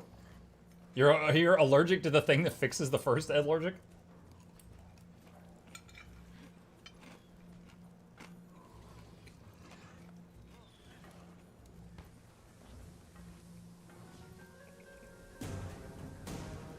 Mmm.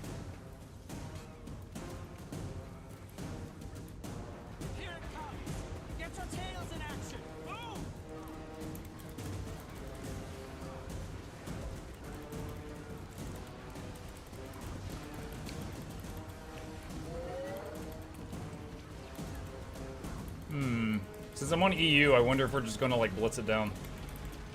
EU and NA actually do this meta differently.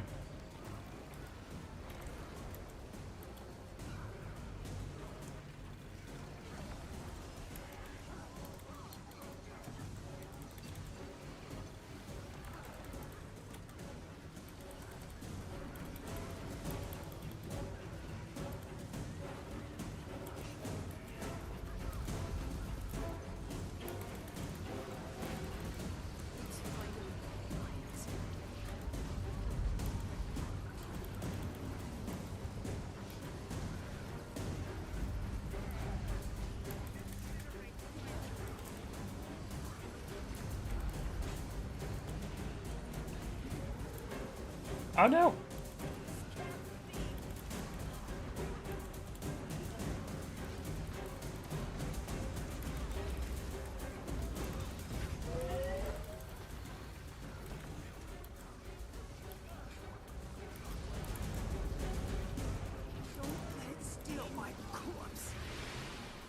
GG! Infusion, please! I love Tuesdays. I had to kill. What weak lineage? Darius killing you and the cure too? Yeah. How's work going? Good. I got nuggets, I got tater tots, and I'm playing video games. It's a good day.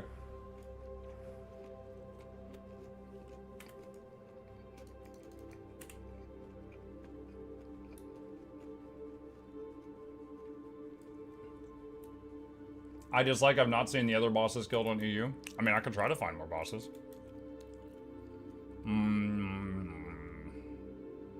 Jakar? I might be able to reach Jakar in time. And spitting out stuff while eating and talking. Fake news. I did not spit things. I would have residue on my monitor if I did.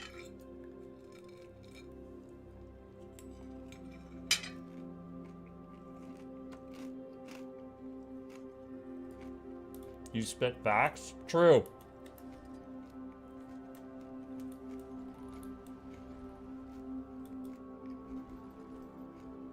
It's so gross. I'm not like eating with my mouth full. Oh, I'm not like talking with my mouth hanging open, Jackals. I'm not like the avocado man, whatever his name is. You know the one.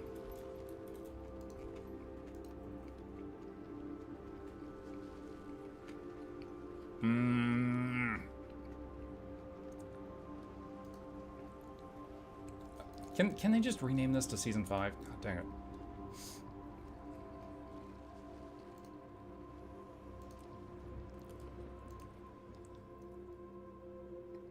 Yes, you are. It sounds nasty and just ew. Oh my gosh. I'm gonna start finding like gross, like, you know, the ASMR section of YouTube that's just like people chewing with their mouth open. I'm just gonna start finding links to that and send it to you at random moments. Be like, oh, Jackals, check out this cool clip. Boom. Time bomb in your inbox.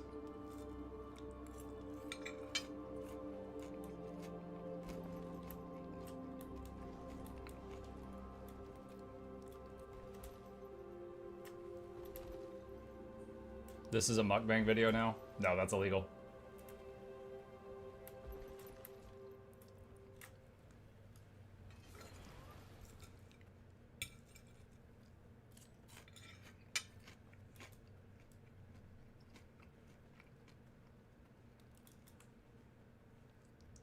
Time to contact all patron subs to give them the Dreamer sound file I made. You do what I gotta do. You do what you gotta do. I would not deny them that.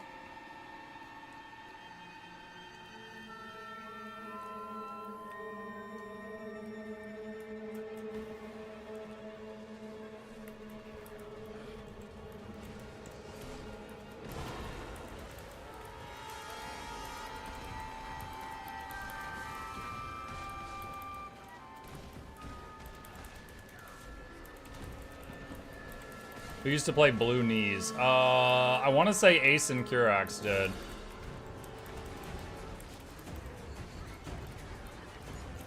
That was awful. Imagine a streamer named Muglug starts streaming Yielders 2 and raids Muglug. Oh my god. That would be going really hard for the prank. Freaking Muglug.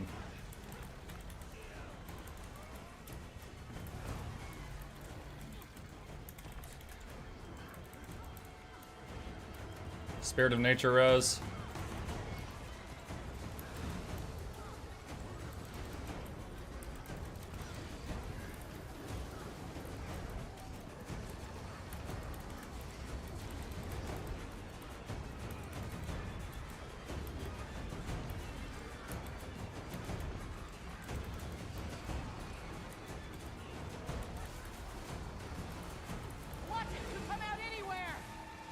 Have their toes. That's all we know how to do.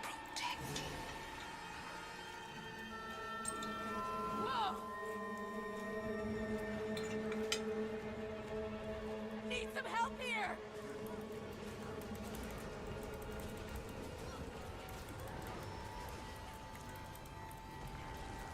Your car's channeling the magic. The gate's open. Now get in there and cut off the source. I'm ready.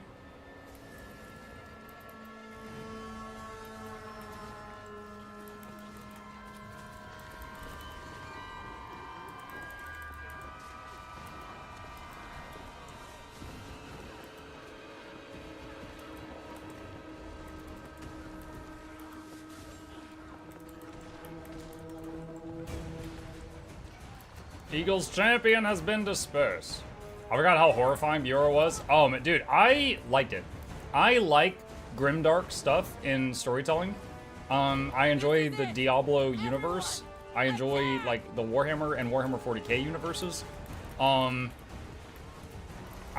was kind of sad when they kind of gave up on it. I think for, like, the first 2/3 of Icebrood Saga, they were doing a great job.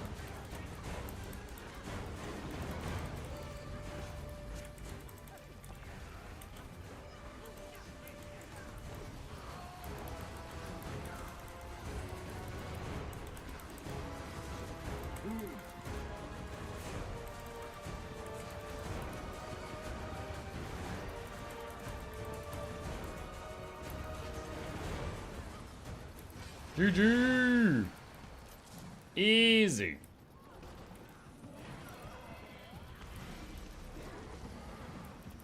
Grimdark would be okay, but the majority turned into Grim Derp, and you root for the bad guy to hurry up and win. Well, I mean, I think it just depends on the story at that point.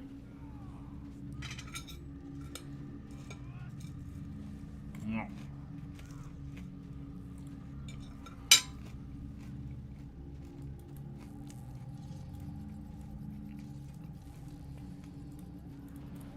What made you swap to Mace Hammer for Untamed Amok? Ah, it's quite simple. So there was one day recently, I was doing the standard Mace Sword Axe, and I thought to myself, I want to spin. And with no math to back it up, I just swapped the Sword Axe for a Mace. So that I could go spin. That's honestly it. I was like, you know, I know the damage is close, and I want to spin. That's it. I know the damage is close. Reapers will understand.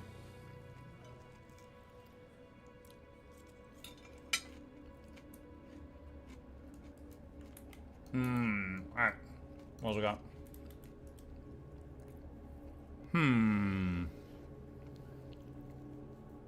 Great Jungle Worm is probably over. I swapped a Hammer Sword Axe because I have a nice hammer skin.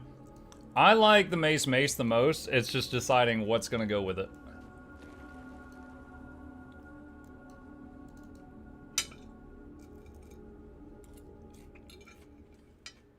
Cheapest way to get Essence of Luck. Salvage ectoplasms into dust. You'll get luck and dust. Sell the dust. You'll get back some of the money you spend on the ectos.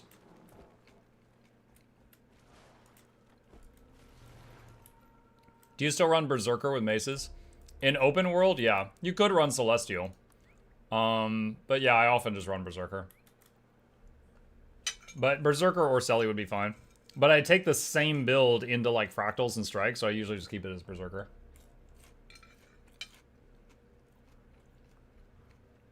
What's your favorite Gen 3 variant? I think it depends on how the rest of your outfit looks, because that's a cosmetic thing, right? I think it depends on the rest of your outfit. Like, I think the water one looks really cool. The Zaitan one looks cool, depending on the piece. The Mordramoth unsheath animation looks really awesome. When you sheath and unsheath a Mordramoth skin. One sec.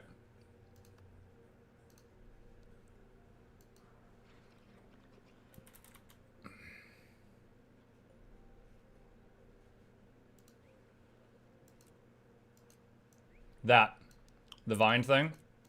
I think that looks really neat. And that's on the Morty ones. The Suwon is, you know, the water one. So I think the Suwon looks kind of cool. They did a good job with the water animation. Zaitan just looks creepy, but I think that, you know, if you're like a Necro or something, that this looks pretty cool. The others are alright. I don't like the others as much as those.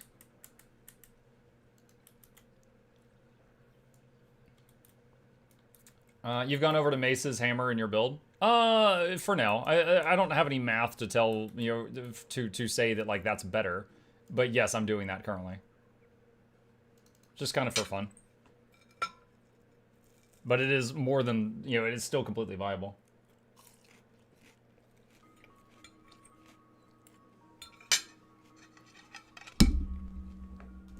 Alright.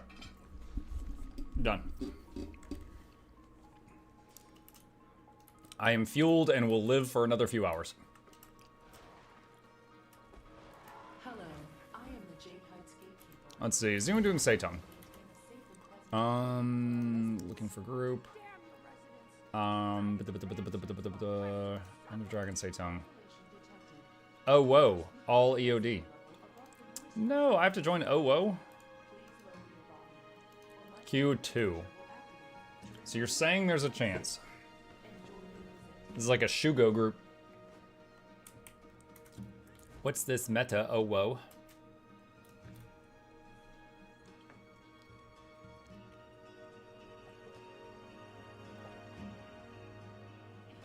Is the undiscovered 80 area above Central Tyria the new map for Janthir?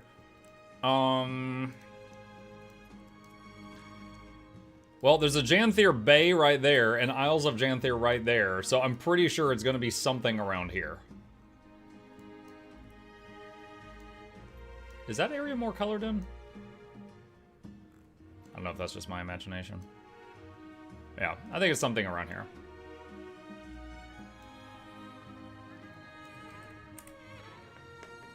Signs point to maybe? Yes.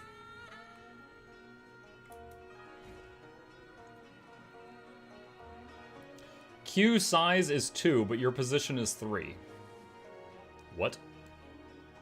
How does that work?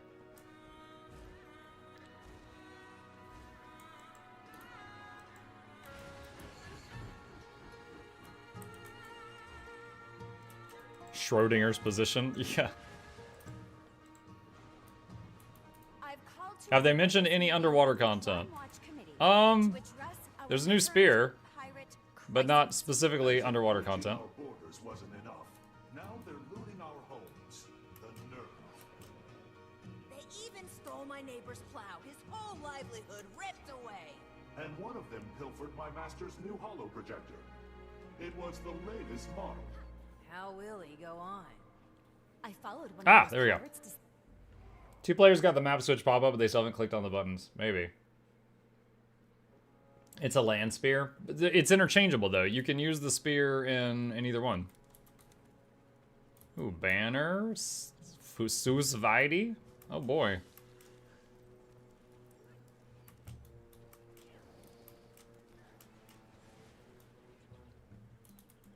I am ready. In the spear clip, they got out of the water, so maybe all underwater combat is just going away. Yeah, in any case, the new legendary spear, you'll be able to use it in either. So if you really like the look of it, for example, you could use it on land and also transmog your underwater one to look the same, so it shares the same appearance.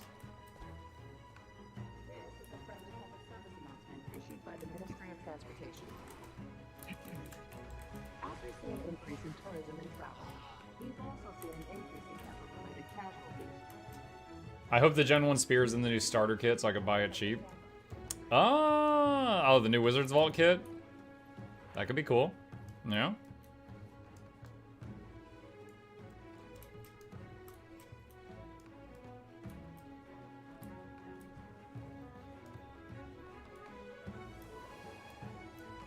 I hated when devs and blogs would say land spears. Yeah. I wish that they would just say, like, pole arms when referring to land and spear when referring to water or something. But, yeah, it was kind of silly how they did it. Mike, what are your thoughts on upgrading your stream to a higher resolution and frame rate? We the people want to see Ultra HD Muck. I actually did do that when I got Twitch Partner. So, but when you're not a Twitch Partner, what'll happen is if you stream in 1080p, and someone is watching you on a phone and they can't get a 1080p stream, it doesn't work. So if you weren't a Twitch partner, it often was like better to stream at like 720. That way people watching you on mobile could still see you, because otherwise you'd lose the mobile viewers. So when I got Twitch partner and then people got the ability to change to see whatever resolution they wanted on their devices, because you didn't have that before then I was able to turn it up to 1080 on my side, and then people could still watch in 720 if they wished. So I'm streaming in 1080. As far as going higher than that, I don't know. I mean, I hope you mean like the game higher, not the camera. I don't need you seeing like my pores. These menaces think they can take what they haven't earned. We'll teach them. I watch in 160. That's, that is something. Do I just look like a Minecraft block to you?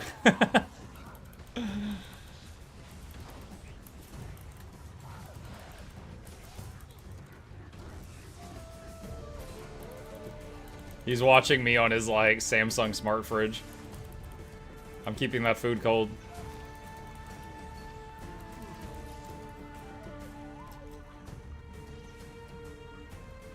Pixel art at that point.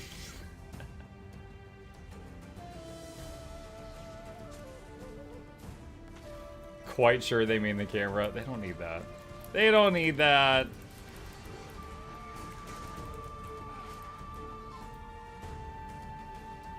I watch hieroglyphics.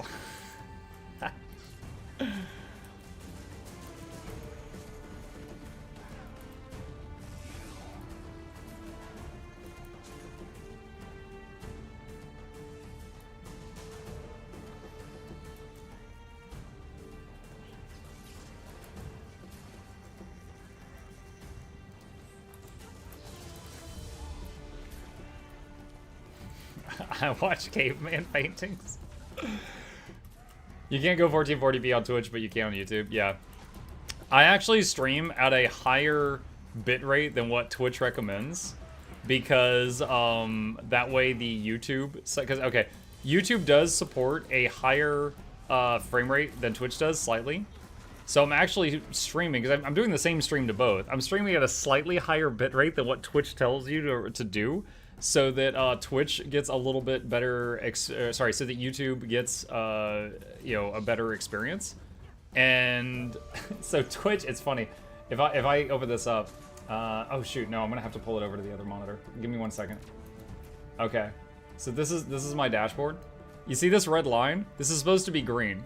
It's always showing me a red alert, like 100% of the time, because I have the bitrate turned up too high for what Twitch is used to.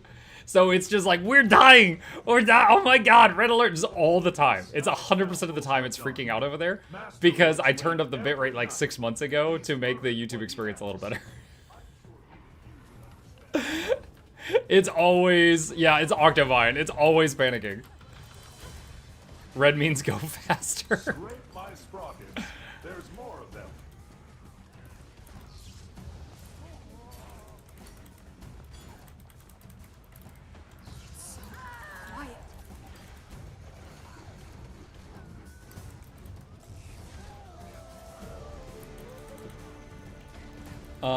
Let's see, I think the issue is that FFO calls the spears polearm, so realized they tried to avoid saying lightsaber, though didn't know why they use laser sword, because that's a Gundam thing.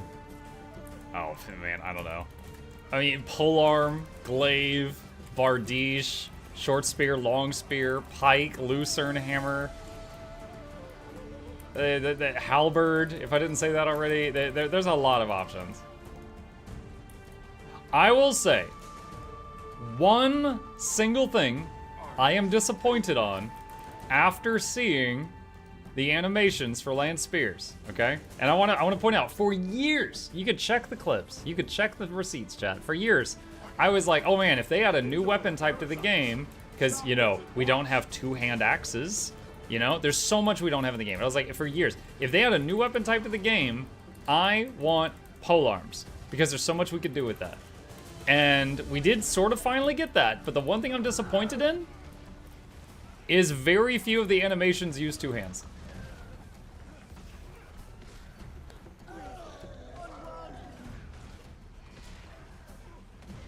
That's most of them. I'm sad about that. I want to see some, you know, friggin' like some spear guys in the army. I want to see that. They're hardly using their left hand at all in the animations. And they are two-handed weapons in the game. Like, if you're gonna have them one-handed animations, let me use my shield with it. Go full Spartan. You want a two-handed skewer? It's a two-handed weapon! They take it takes your offhand also.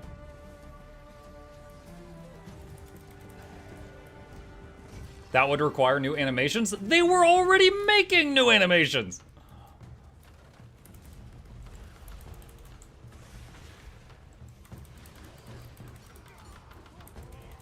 They were literally already making the new animations.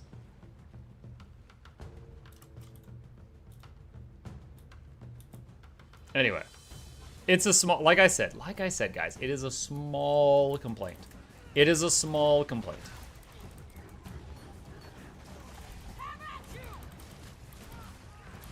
I'm still excited. Still happy about it. Considered an honest living.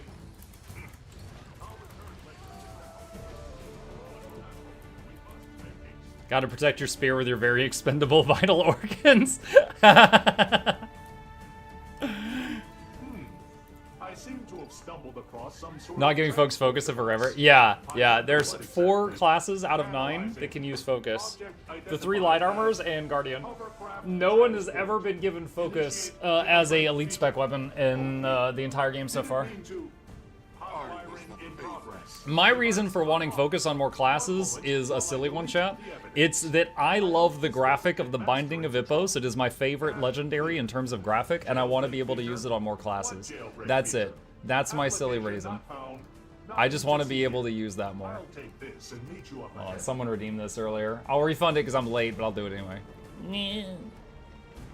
The Weeb Claw for life. The Weeb Claw. I want hand-to-hand weapons like gauntlet and wristblade weapons. It's an extremely good reason Hippos is sublime. I see you are a person of culture as well.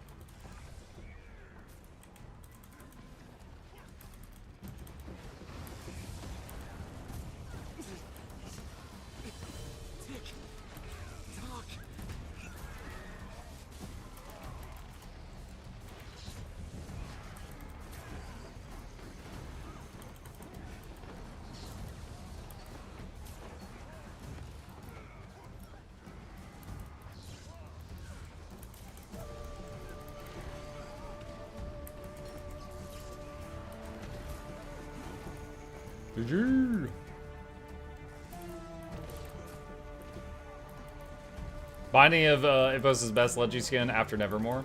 I dislike how Nevermore the staff looks, but I love the spell effects. Especially on something silly like Harbinger.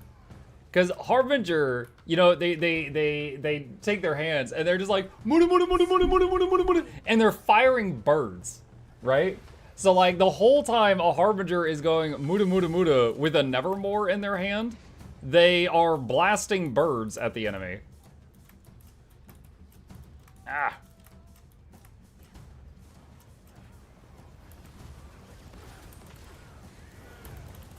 Gearing down.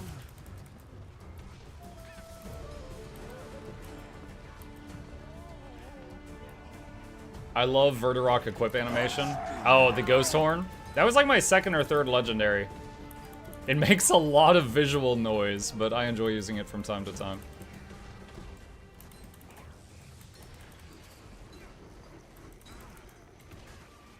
I don't think I actually have to kill this guy for any reason, but we've come this far.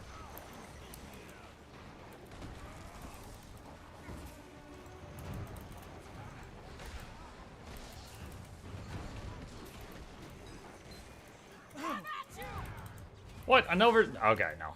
We're done. Another silver spawn. Shushadu? Shushadu? Blocking attacks with a baby? Shushadu is for sick people.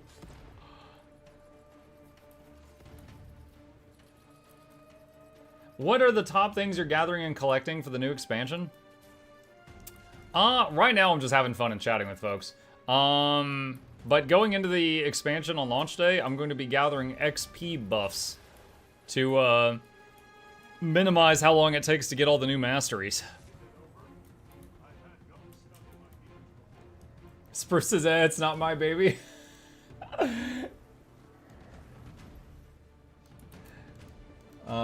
Just a second here.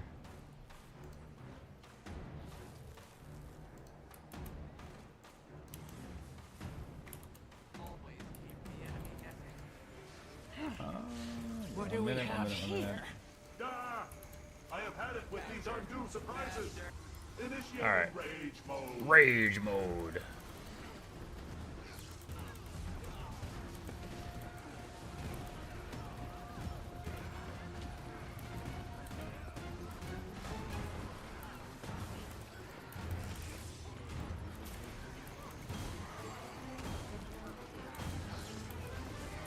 Go back to your mansion and stay out of our business. That was close. I felt like I dodged that too early. I was like, oh no, this is gonna hit me, but then it didn't. But you're not even programmed for labor. You're pampered. Pampered.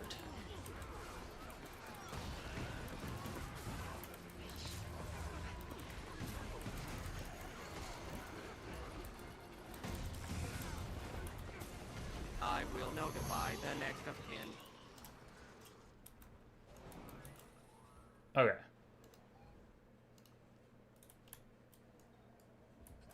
New build? No, I'm just using a mace instead of the sword axe because I felt like spinning. It's similar damage, so it's okay.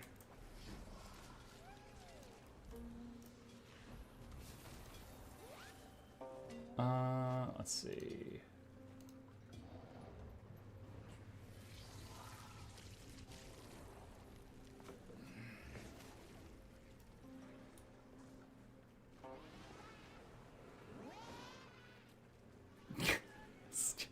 This guy in chat. So Stinger is like, hey, question? And I'm like, answer. He goes, I can't hear you.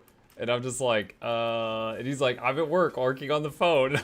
Like, okay, let me just drop everything to type a response. Yes, I'm using hammer now because wanted to spin. No other good reason. Wait, hold on a sec. Hold on, chat. He needs a visual aid. Okay. There we go. Oh, dang, my headphone cords are all tangled up. Hold on, I'm trying to untie them. Ah, the earbuds. All right, we're good.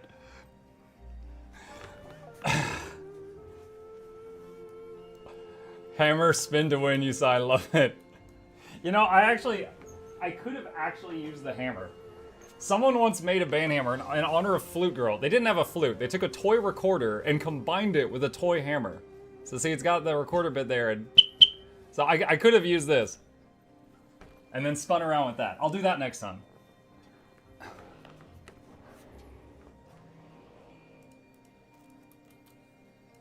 I don't think his spinning is winning for the headphones. No, it was not. Office is so empty this August. I replayed most of your overly edited funny stories videos all day to keep me company. I love it. Evergreen content. I hope you enjoyed it. Is it hot at your place as well? I'm in my hoodie. I frequently, in our house, it is at a temperature that is comfortable in short sleeves for my wife and my kid. But I will be still fully dressed and with a hoodie on, and we're all fine. So I'm in here like this right now. The entrance appears to be sealed. You just set my dog off. Who wants to go for a walk? I'm just kidding. I wouldn't do that. I'm sorry. When you're expecting it. Swiped it from their officer. Seemed useful.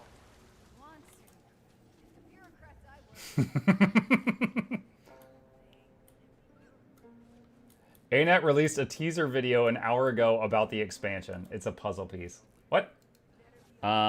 Guild Wars 2 YouTube channel.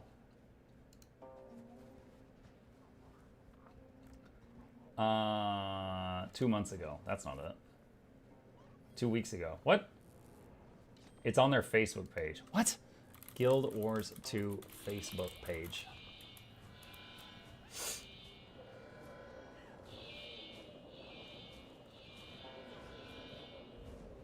While lowland Kodans have hardened to the harsh. Oh my god, there's a char! What's going on in here?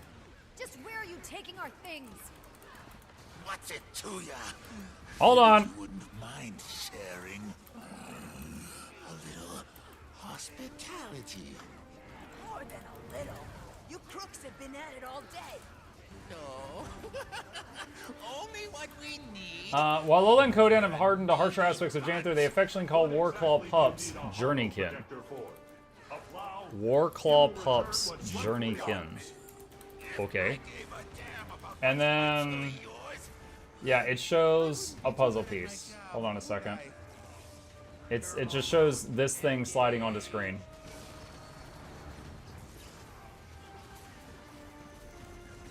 I'm guessing that's going to be a picture of something in a homestead. So I would assume that over the next few days we'll see more puzzle pieces or something, and it'll just form like a nice picture. Fatal multitasking in action. I did it. Life's not fair, so I play by its rules. Oh my god. Hey, we res. Not fair. Doesn't give you carte blanche to make it harder for other people. Lightning! Stun him before he attacks. Watch out!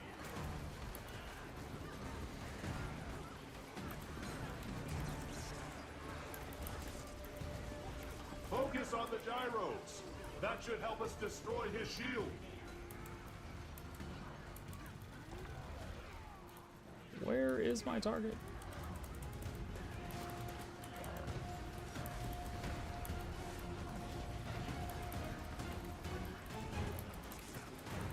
Guessing a hearth with a Warclaw pup cuddled up next to it. It does have that orangey hearth glow. Aim for them first.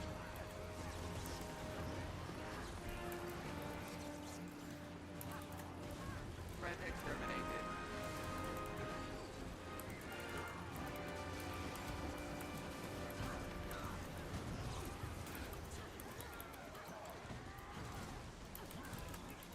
Turbo mode.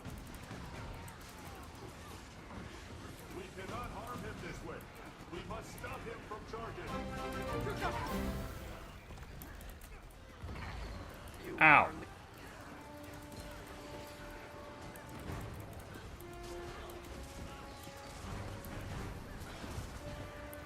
If we break those gyros, that should break his shield as well.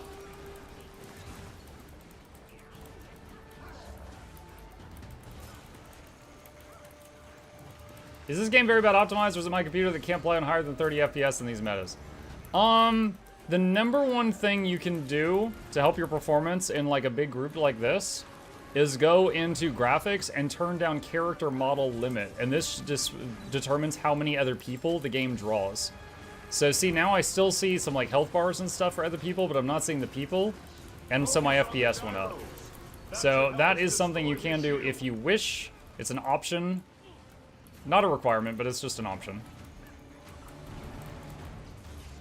Now, the downside is that, you know, you can't see them, so sometimes it's kind of confusing. You are making a mess. Now, I will say, the base but game... mainly chip. Mukluk chip hat, mukluk chip kick, mukluk chip pat. The base game is, you know, like 12 years old.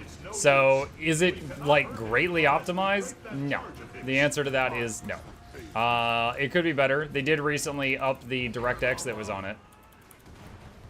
But it could be better, yes. Keep your thieving booty out of here. Now, in accordance with legal code 7, Waka waka waka waka waka waka waka waka waka waka. Nice. Easy loot. Okay, so yeah, Guild Wars 2 Facebook page. There's just this little thing. It's just a puzzle piece. While Lowland Kodan have hardened to the harsher aspects of Janthir, they affectionately call Warclaw pups Journeykin. See more. That's it. You baited me. Okay. Yeah, there's a puzzle piece. Yeah, I checked their YouTube page when you said there was a new video, but there's nothing there. What a simple teaser. Yes. Yes, yes, yes, yes, yes. All right, that is done. It's also on their Twitter. Is it? GW2 Twitter.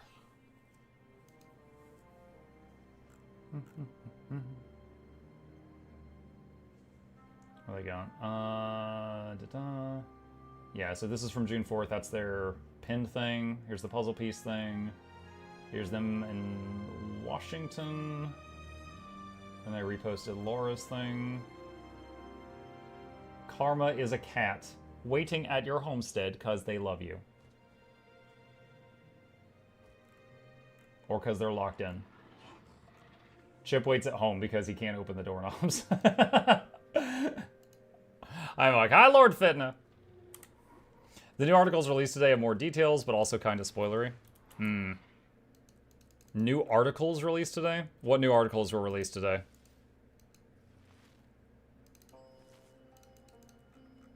And back to my song. PC Gamer did one on the Warclaw, perhaps. Love when you collect all the cats for your home, it just becomes a non-stop deathmatch between cats. Isn't that mostly the World v World ones? Ugh. Let's see. Guild Wars 2, Hungry Cat Scavenger Hunt. Oh, wait, this is not today. This is a different thing.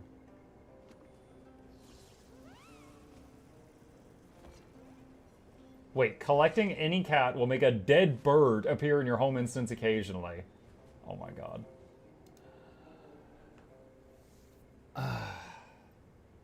Need to get the World v World cat someday.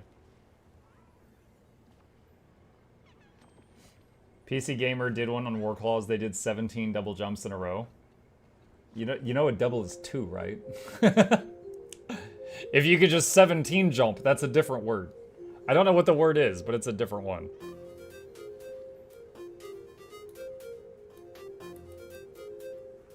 When you clean it up, it explodes into feathers. Oh, of course you know. Mug, have you played Elder Scrolls Online before? If so, do you recommend it? I dabbled in it. I played it for 124 Have you hours. thought any more about another Valheim playthrough? Also, please take Jeff's $5. I don't want Jake, give me just a second, but thank you so much.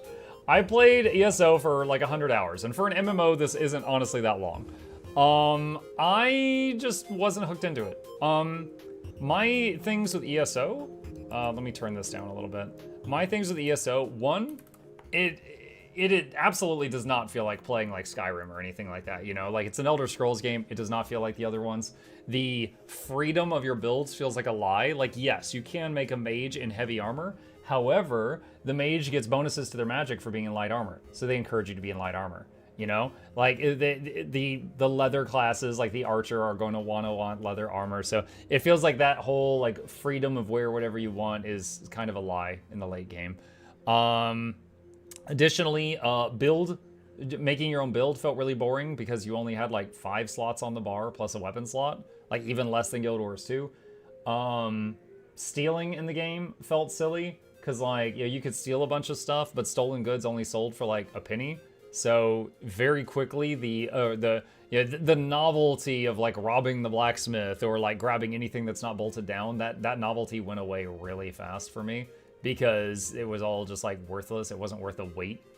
Also, this is a minor thing. Every single character in the game runs like they've got a stick like just really far up their backside. You know,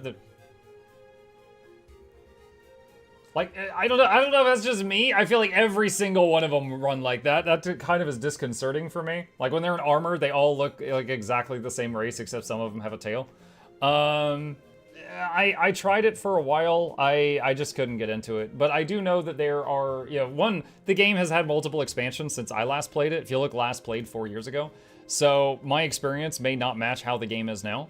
But yeah, it's just, it wasn't for me at that time. I couldn't get hooked into it. And during those 100 hours, I probably leveled like 3 or 4 characters to like level 20 or 30, trying to just try different things, but I couldn't find one I liked. ESO people are mean.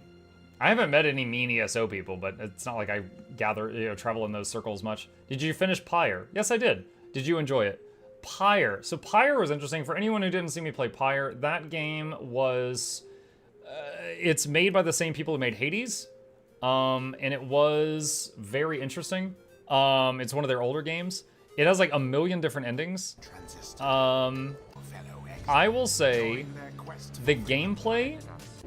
the story, the graphics, the sound, the music, all awesome. Loved it. The actual gameplay? Average? Like, you play this weird, like, fantasy football game. The actual gameplay of it was, like, I could take it or lose it, you know? I didn't really care. But the storytelling was amazing. Like... Chat, there was the final song for the game. The lyrics based on all the lyrics changed based on all the decisions you made. It was mind blowing. So they probably had like 80 versions of that song, It was really, really wild. So like similar to Hades and other Supergiant games like Bastion, the music was great, the visuals were great, the storytelling was good. But in the case of Pyre, I was kind of take it or leave it on the actual gameplay element. Have you ever played Manifold Garden? No, I have not. Cool puzzle game. Warning, can give migraines. Oh wow, you're really selling it now.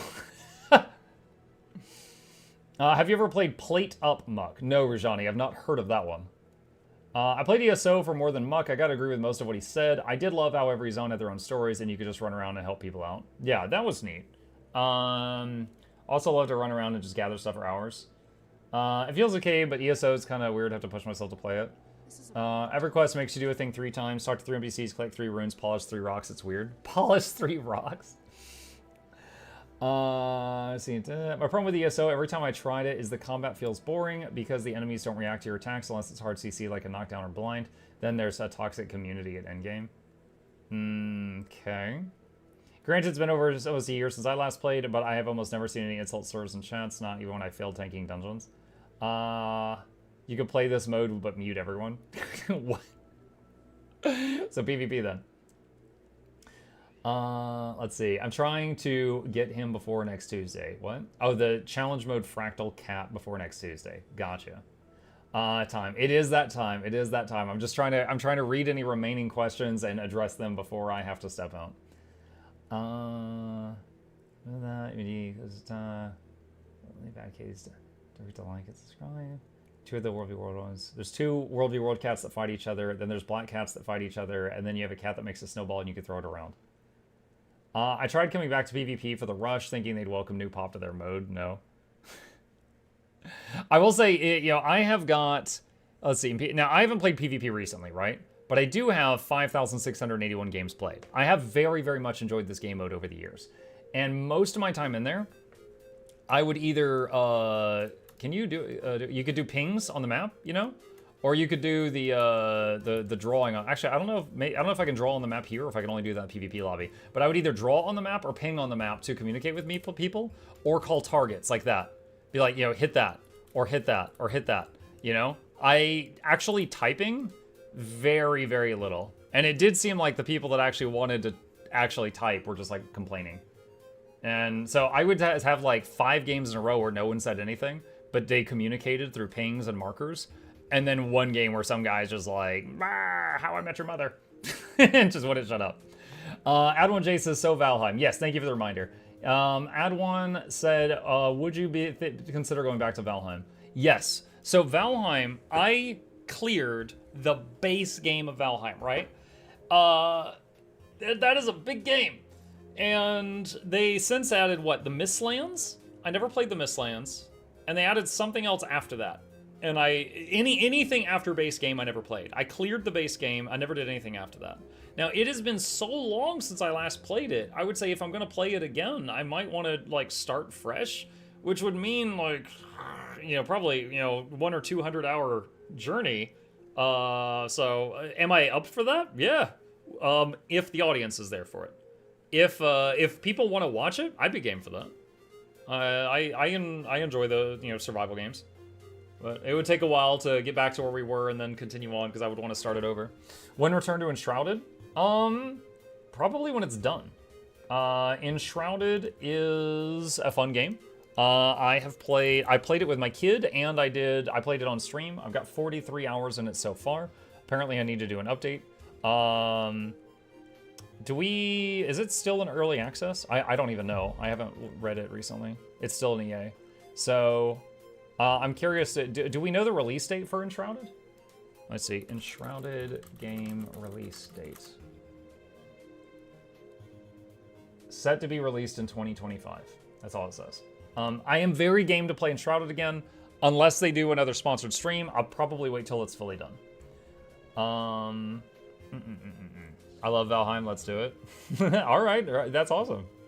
Yeah, like, you know, Enshrouded, Valheim, V Rising, those are all various survival games that I've played in the last year that I've really enjoyed. Binding of Isaac is a few thousand hours. Binding of Isaac. I've heard a lot about Binding of Isaac. Heck, I know it has even Twitch emotes in its honor, like permanent Twitch emotes. I would consider trying it. I've watched the trailer for it, and I think it looks disturbing, but I've, you know, branched out so much. Over the last 3 years, we played like between 250, 300 games. I'm game to try it and see what I think. I'm pretty sure that's Meat Boy. Isn't that Meat Boy, not Binding of Isaac? The only time they've given Enshrouded, for Enshrouded was at least a year in EA. Gotcha. I'm like, hi, April. Me Muck. Me Muck. Oh, me April. Yeah, that one. That one is him. Well, hello there. Hi, Pooh. All right. Muck, have you tried Deep Rock Galactic? Yeah. Deep Rock. I probably didn't get a great first experience with it. Now, one is a fun game. Rock and Stone and all that. However, my first time playing it, I was playing with Noxxi and 2 other folks from the stream, and they were gaming, chat.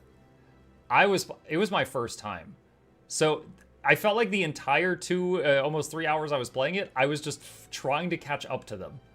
I didn't really have time to learn how to play. I was just trying to catch them the whole time, which is probably not a great first experience. And I haven't really played it since. I've actually played Deep Rock Galactic Survivor way more. I've played almost 15 hours of this one. This was fun.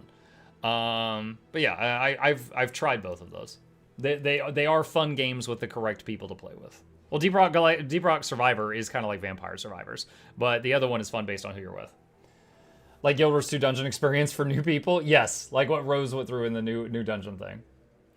Trying to keep up with people zooming through content is how I feel in ESO dungeons. Yeah, I think a lot of MMOs that have been around for a while have that problem. How's the hammer build? Also, I saw you eating. Are we ending stream? Yeah, it's about that time. I gotta wrap it up. Hammer is fine. Honestly, it was just for fun.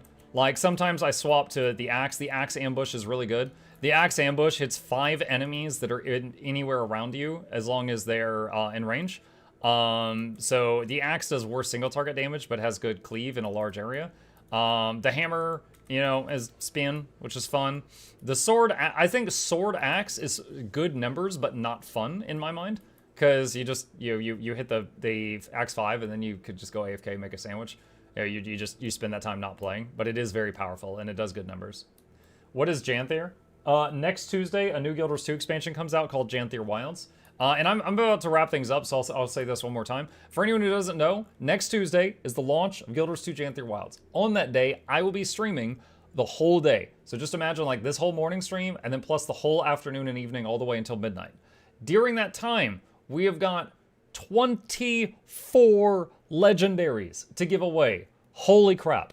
That is 50,000 gold at least, chat. It's insane. These rows up here. We've got a lot of stuff to give away. So I'm going to be doing the new content, so spoiler warning, but like every 2 hours, I'm going to pause and I'm going to do a giveaway to chat, give a few legendaries out, and then go back to gaming, answering new player questions, having a good time. I've applied to Twitch asking to be on the front page that day. It may not happen, but I've done what I can in that regard. We are going to be doing the giveaways. It'll be kind of a birthday stream for me too. My birthday will be 3 days later, so I'll be wearing a party hat that day. So it's just kind of like a whole bunch of things happening at once. It's really exciting. So next Tuesday, huge party. You're all invited. Hit the, be sure to, put it on your calendar if you need to. I'll probably be streaming mostly Guild Wars 2 the week, like the following week, like starting on Tuesday. But that day is going to be like an all day thing. Everybody says, what is Janthir? No one asks, how is Janthir? Oh my god. Diddy, thank you for the Prime sub. Appreciate you. All right, but that said, that's my spiel. For anyone who's new to my channel, thanks for stopping by. My name is Mukluk. I stream every single evening and every weekday morning. I'll be back in about 5 hours for the evening stream, where I will be giving out a few copies of Janthir. I've got a few in the giveaway vault to give out, so I'll be giving some people some paid-for copies of the expansion if they need it, and a few other goodies as well. As always, follow me on Twitch, like and subscribe if you're watching me on YouTube right now. If you don't already, and a lot of you know me from my Guild Wars 2 guides, I actually have 2 YouTube channels. I would love it if you would help me boost the numbers on both of those. There's links to both in the chat. Be sure to sub to those. And lastly, a special thank you to the patrons, who are the people that make all these weird sound effects during the stream and support it, and I could not do it without them. With that, I gotta wrap it up here. I got some life stuff to do before I come back in the evening. If anyone's watching on the Twitch side, for all of you watching on the Twitch side, I am going to drop a raid on Laura, who did a new video related to, she did a sponsored video on homesteads yesterday. So I'm gonna drop a raid on Laura. She's just starting her stream. Be sure to spam my dancing emotes, Bobbles. You know, just completely drown out her chat. Just absolutely take over. I'll see y'all over there. Have a good rest of your day.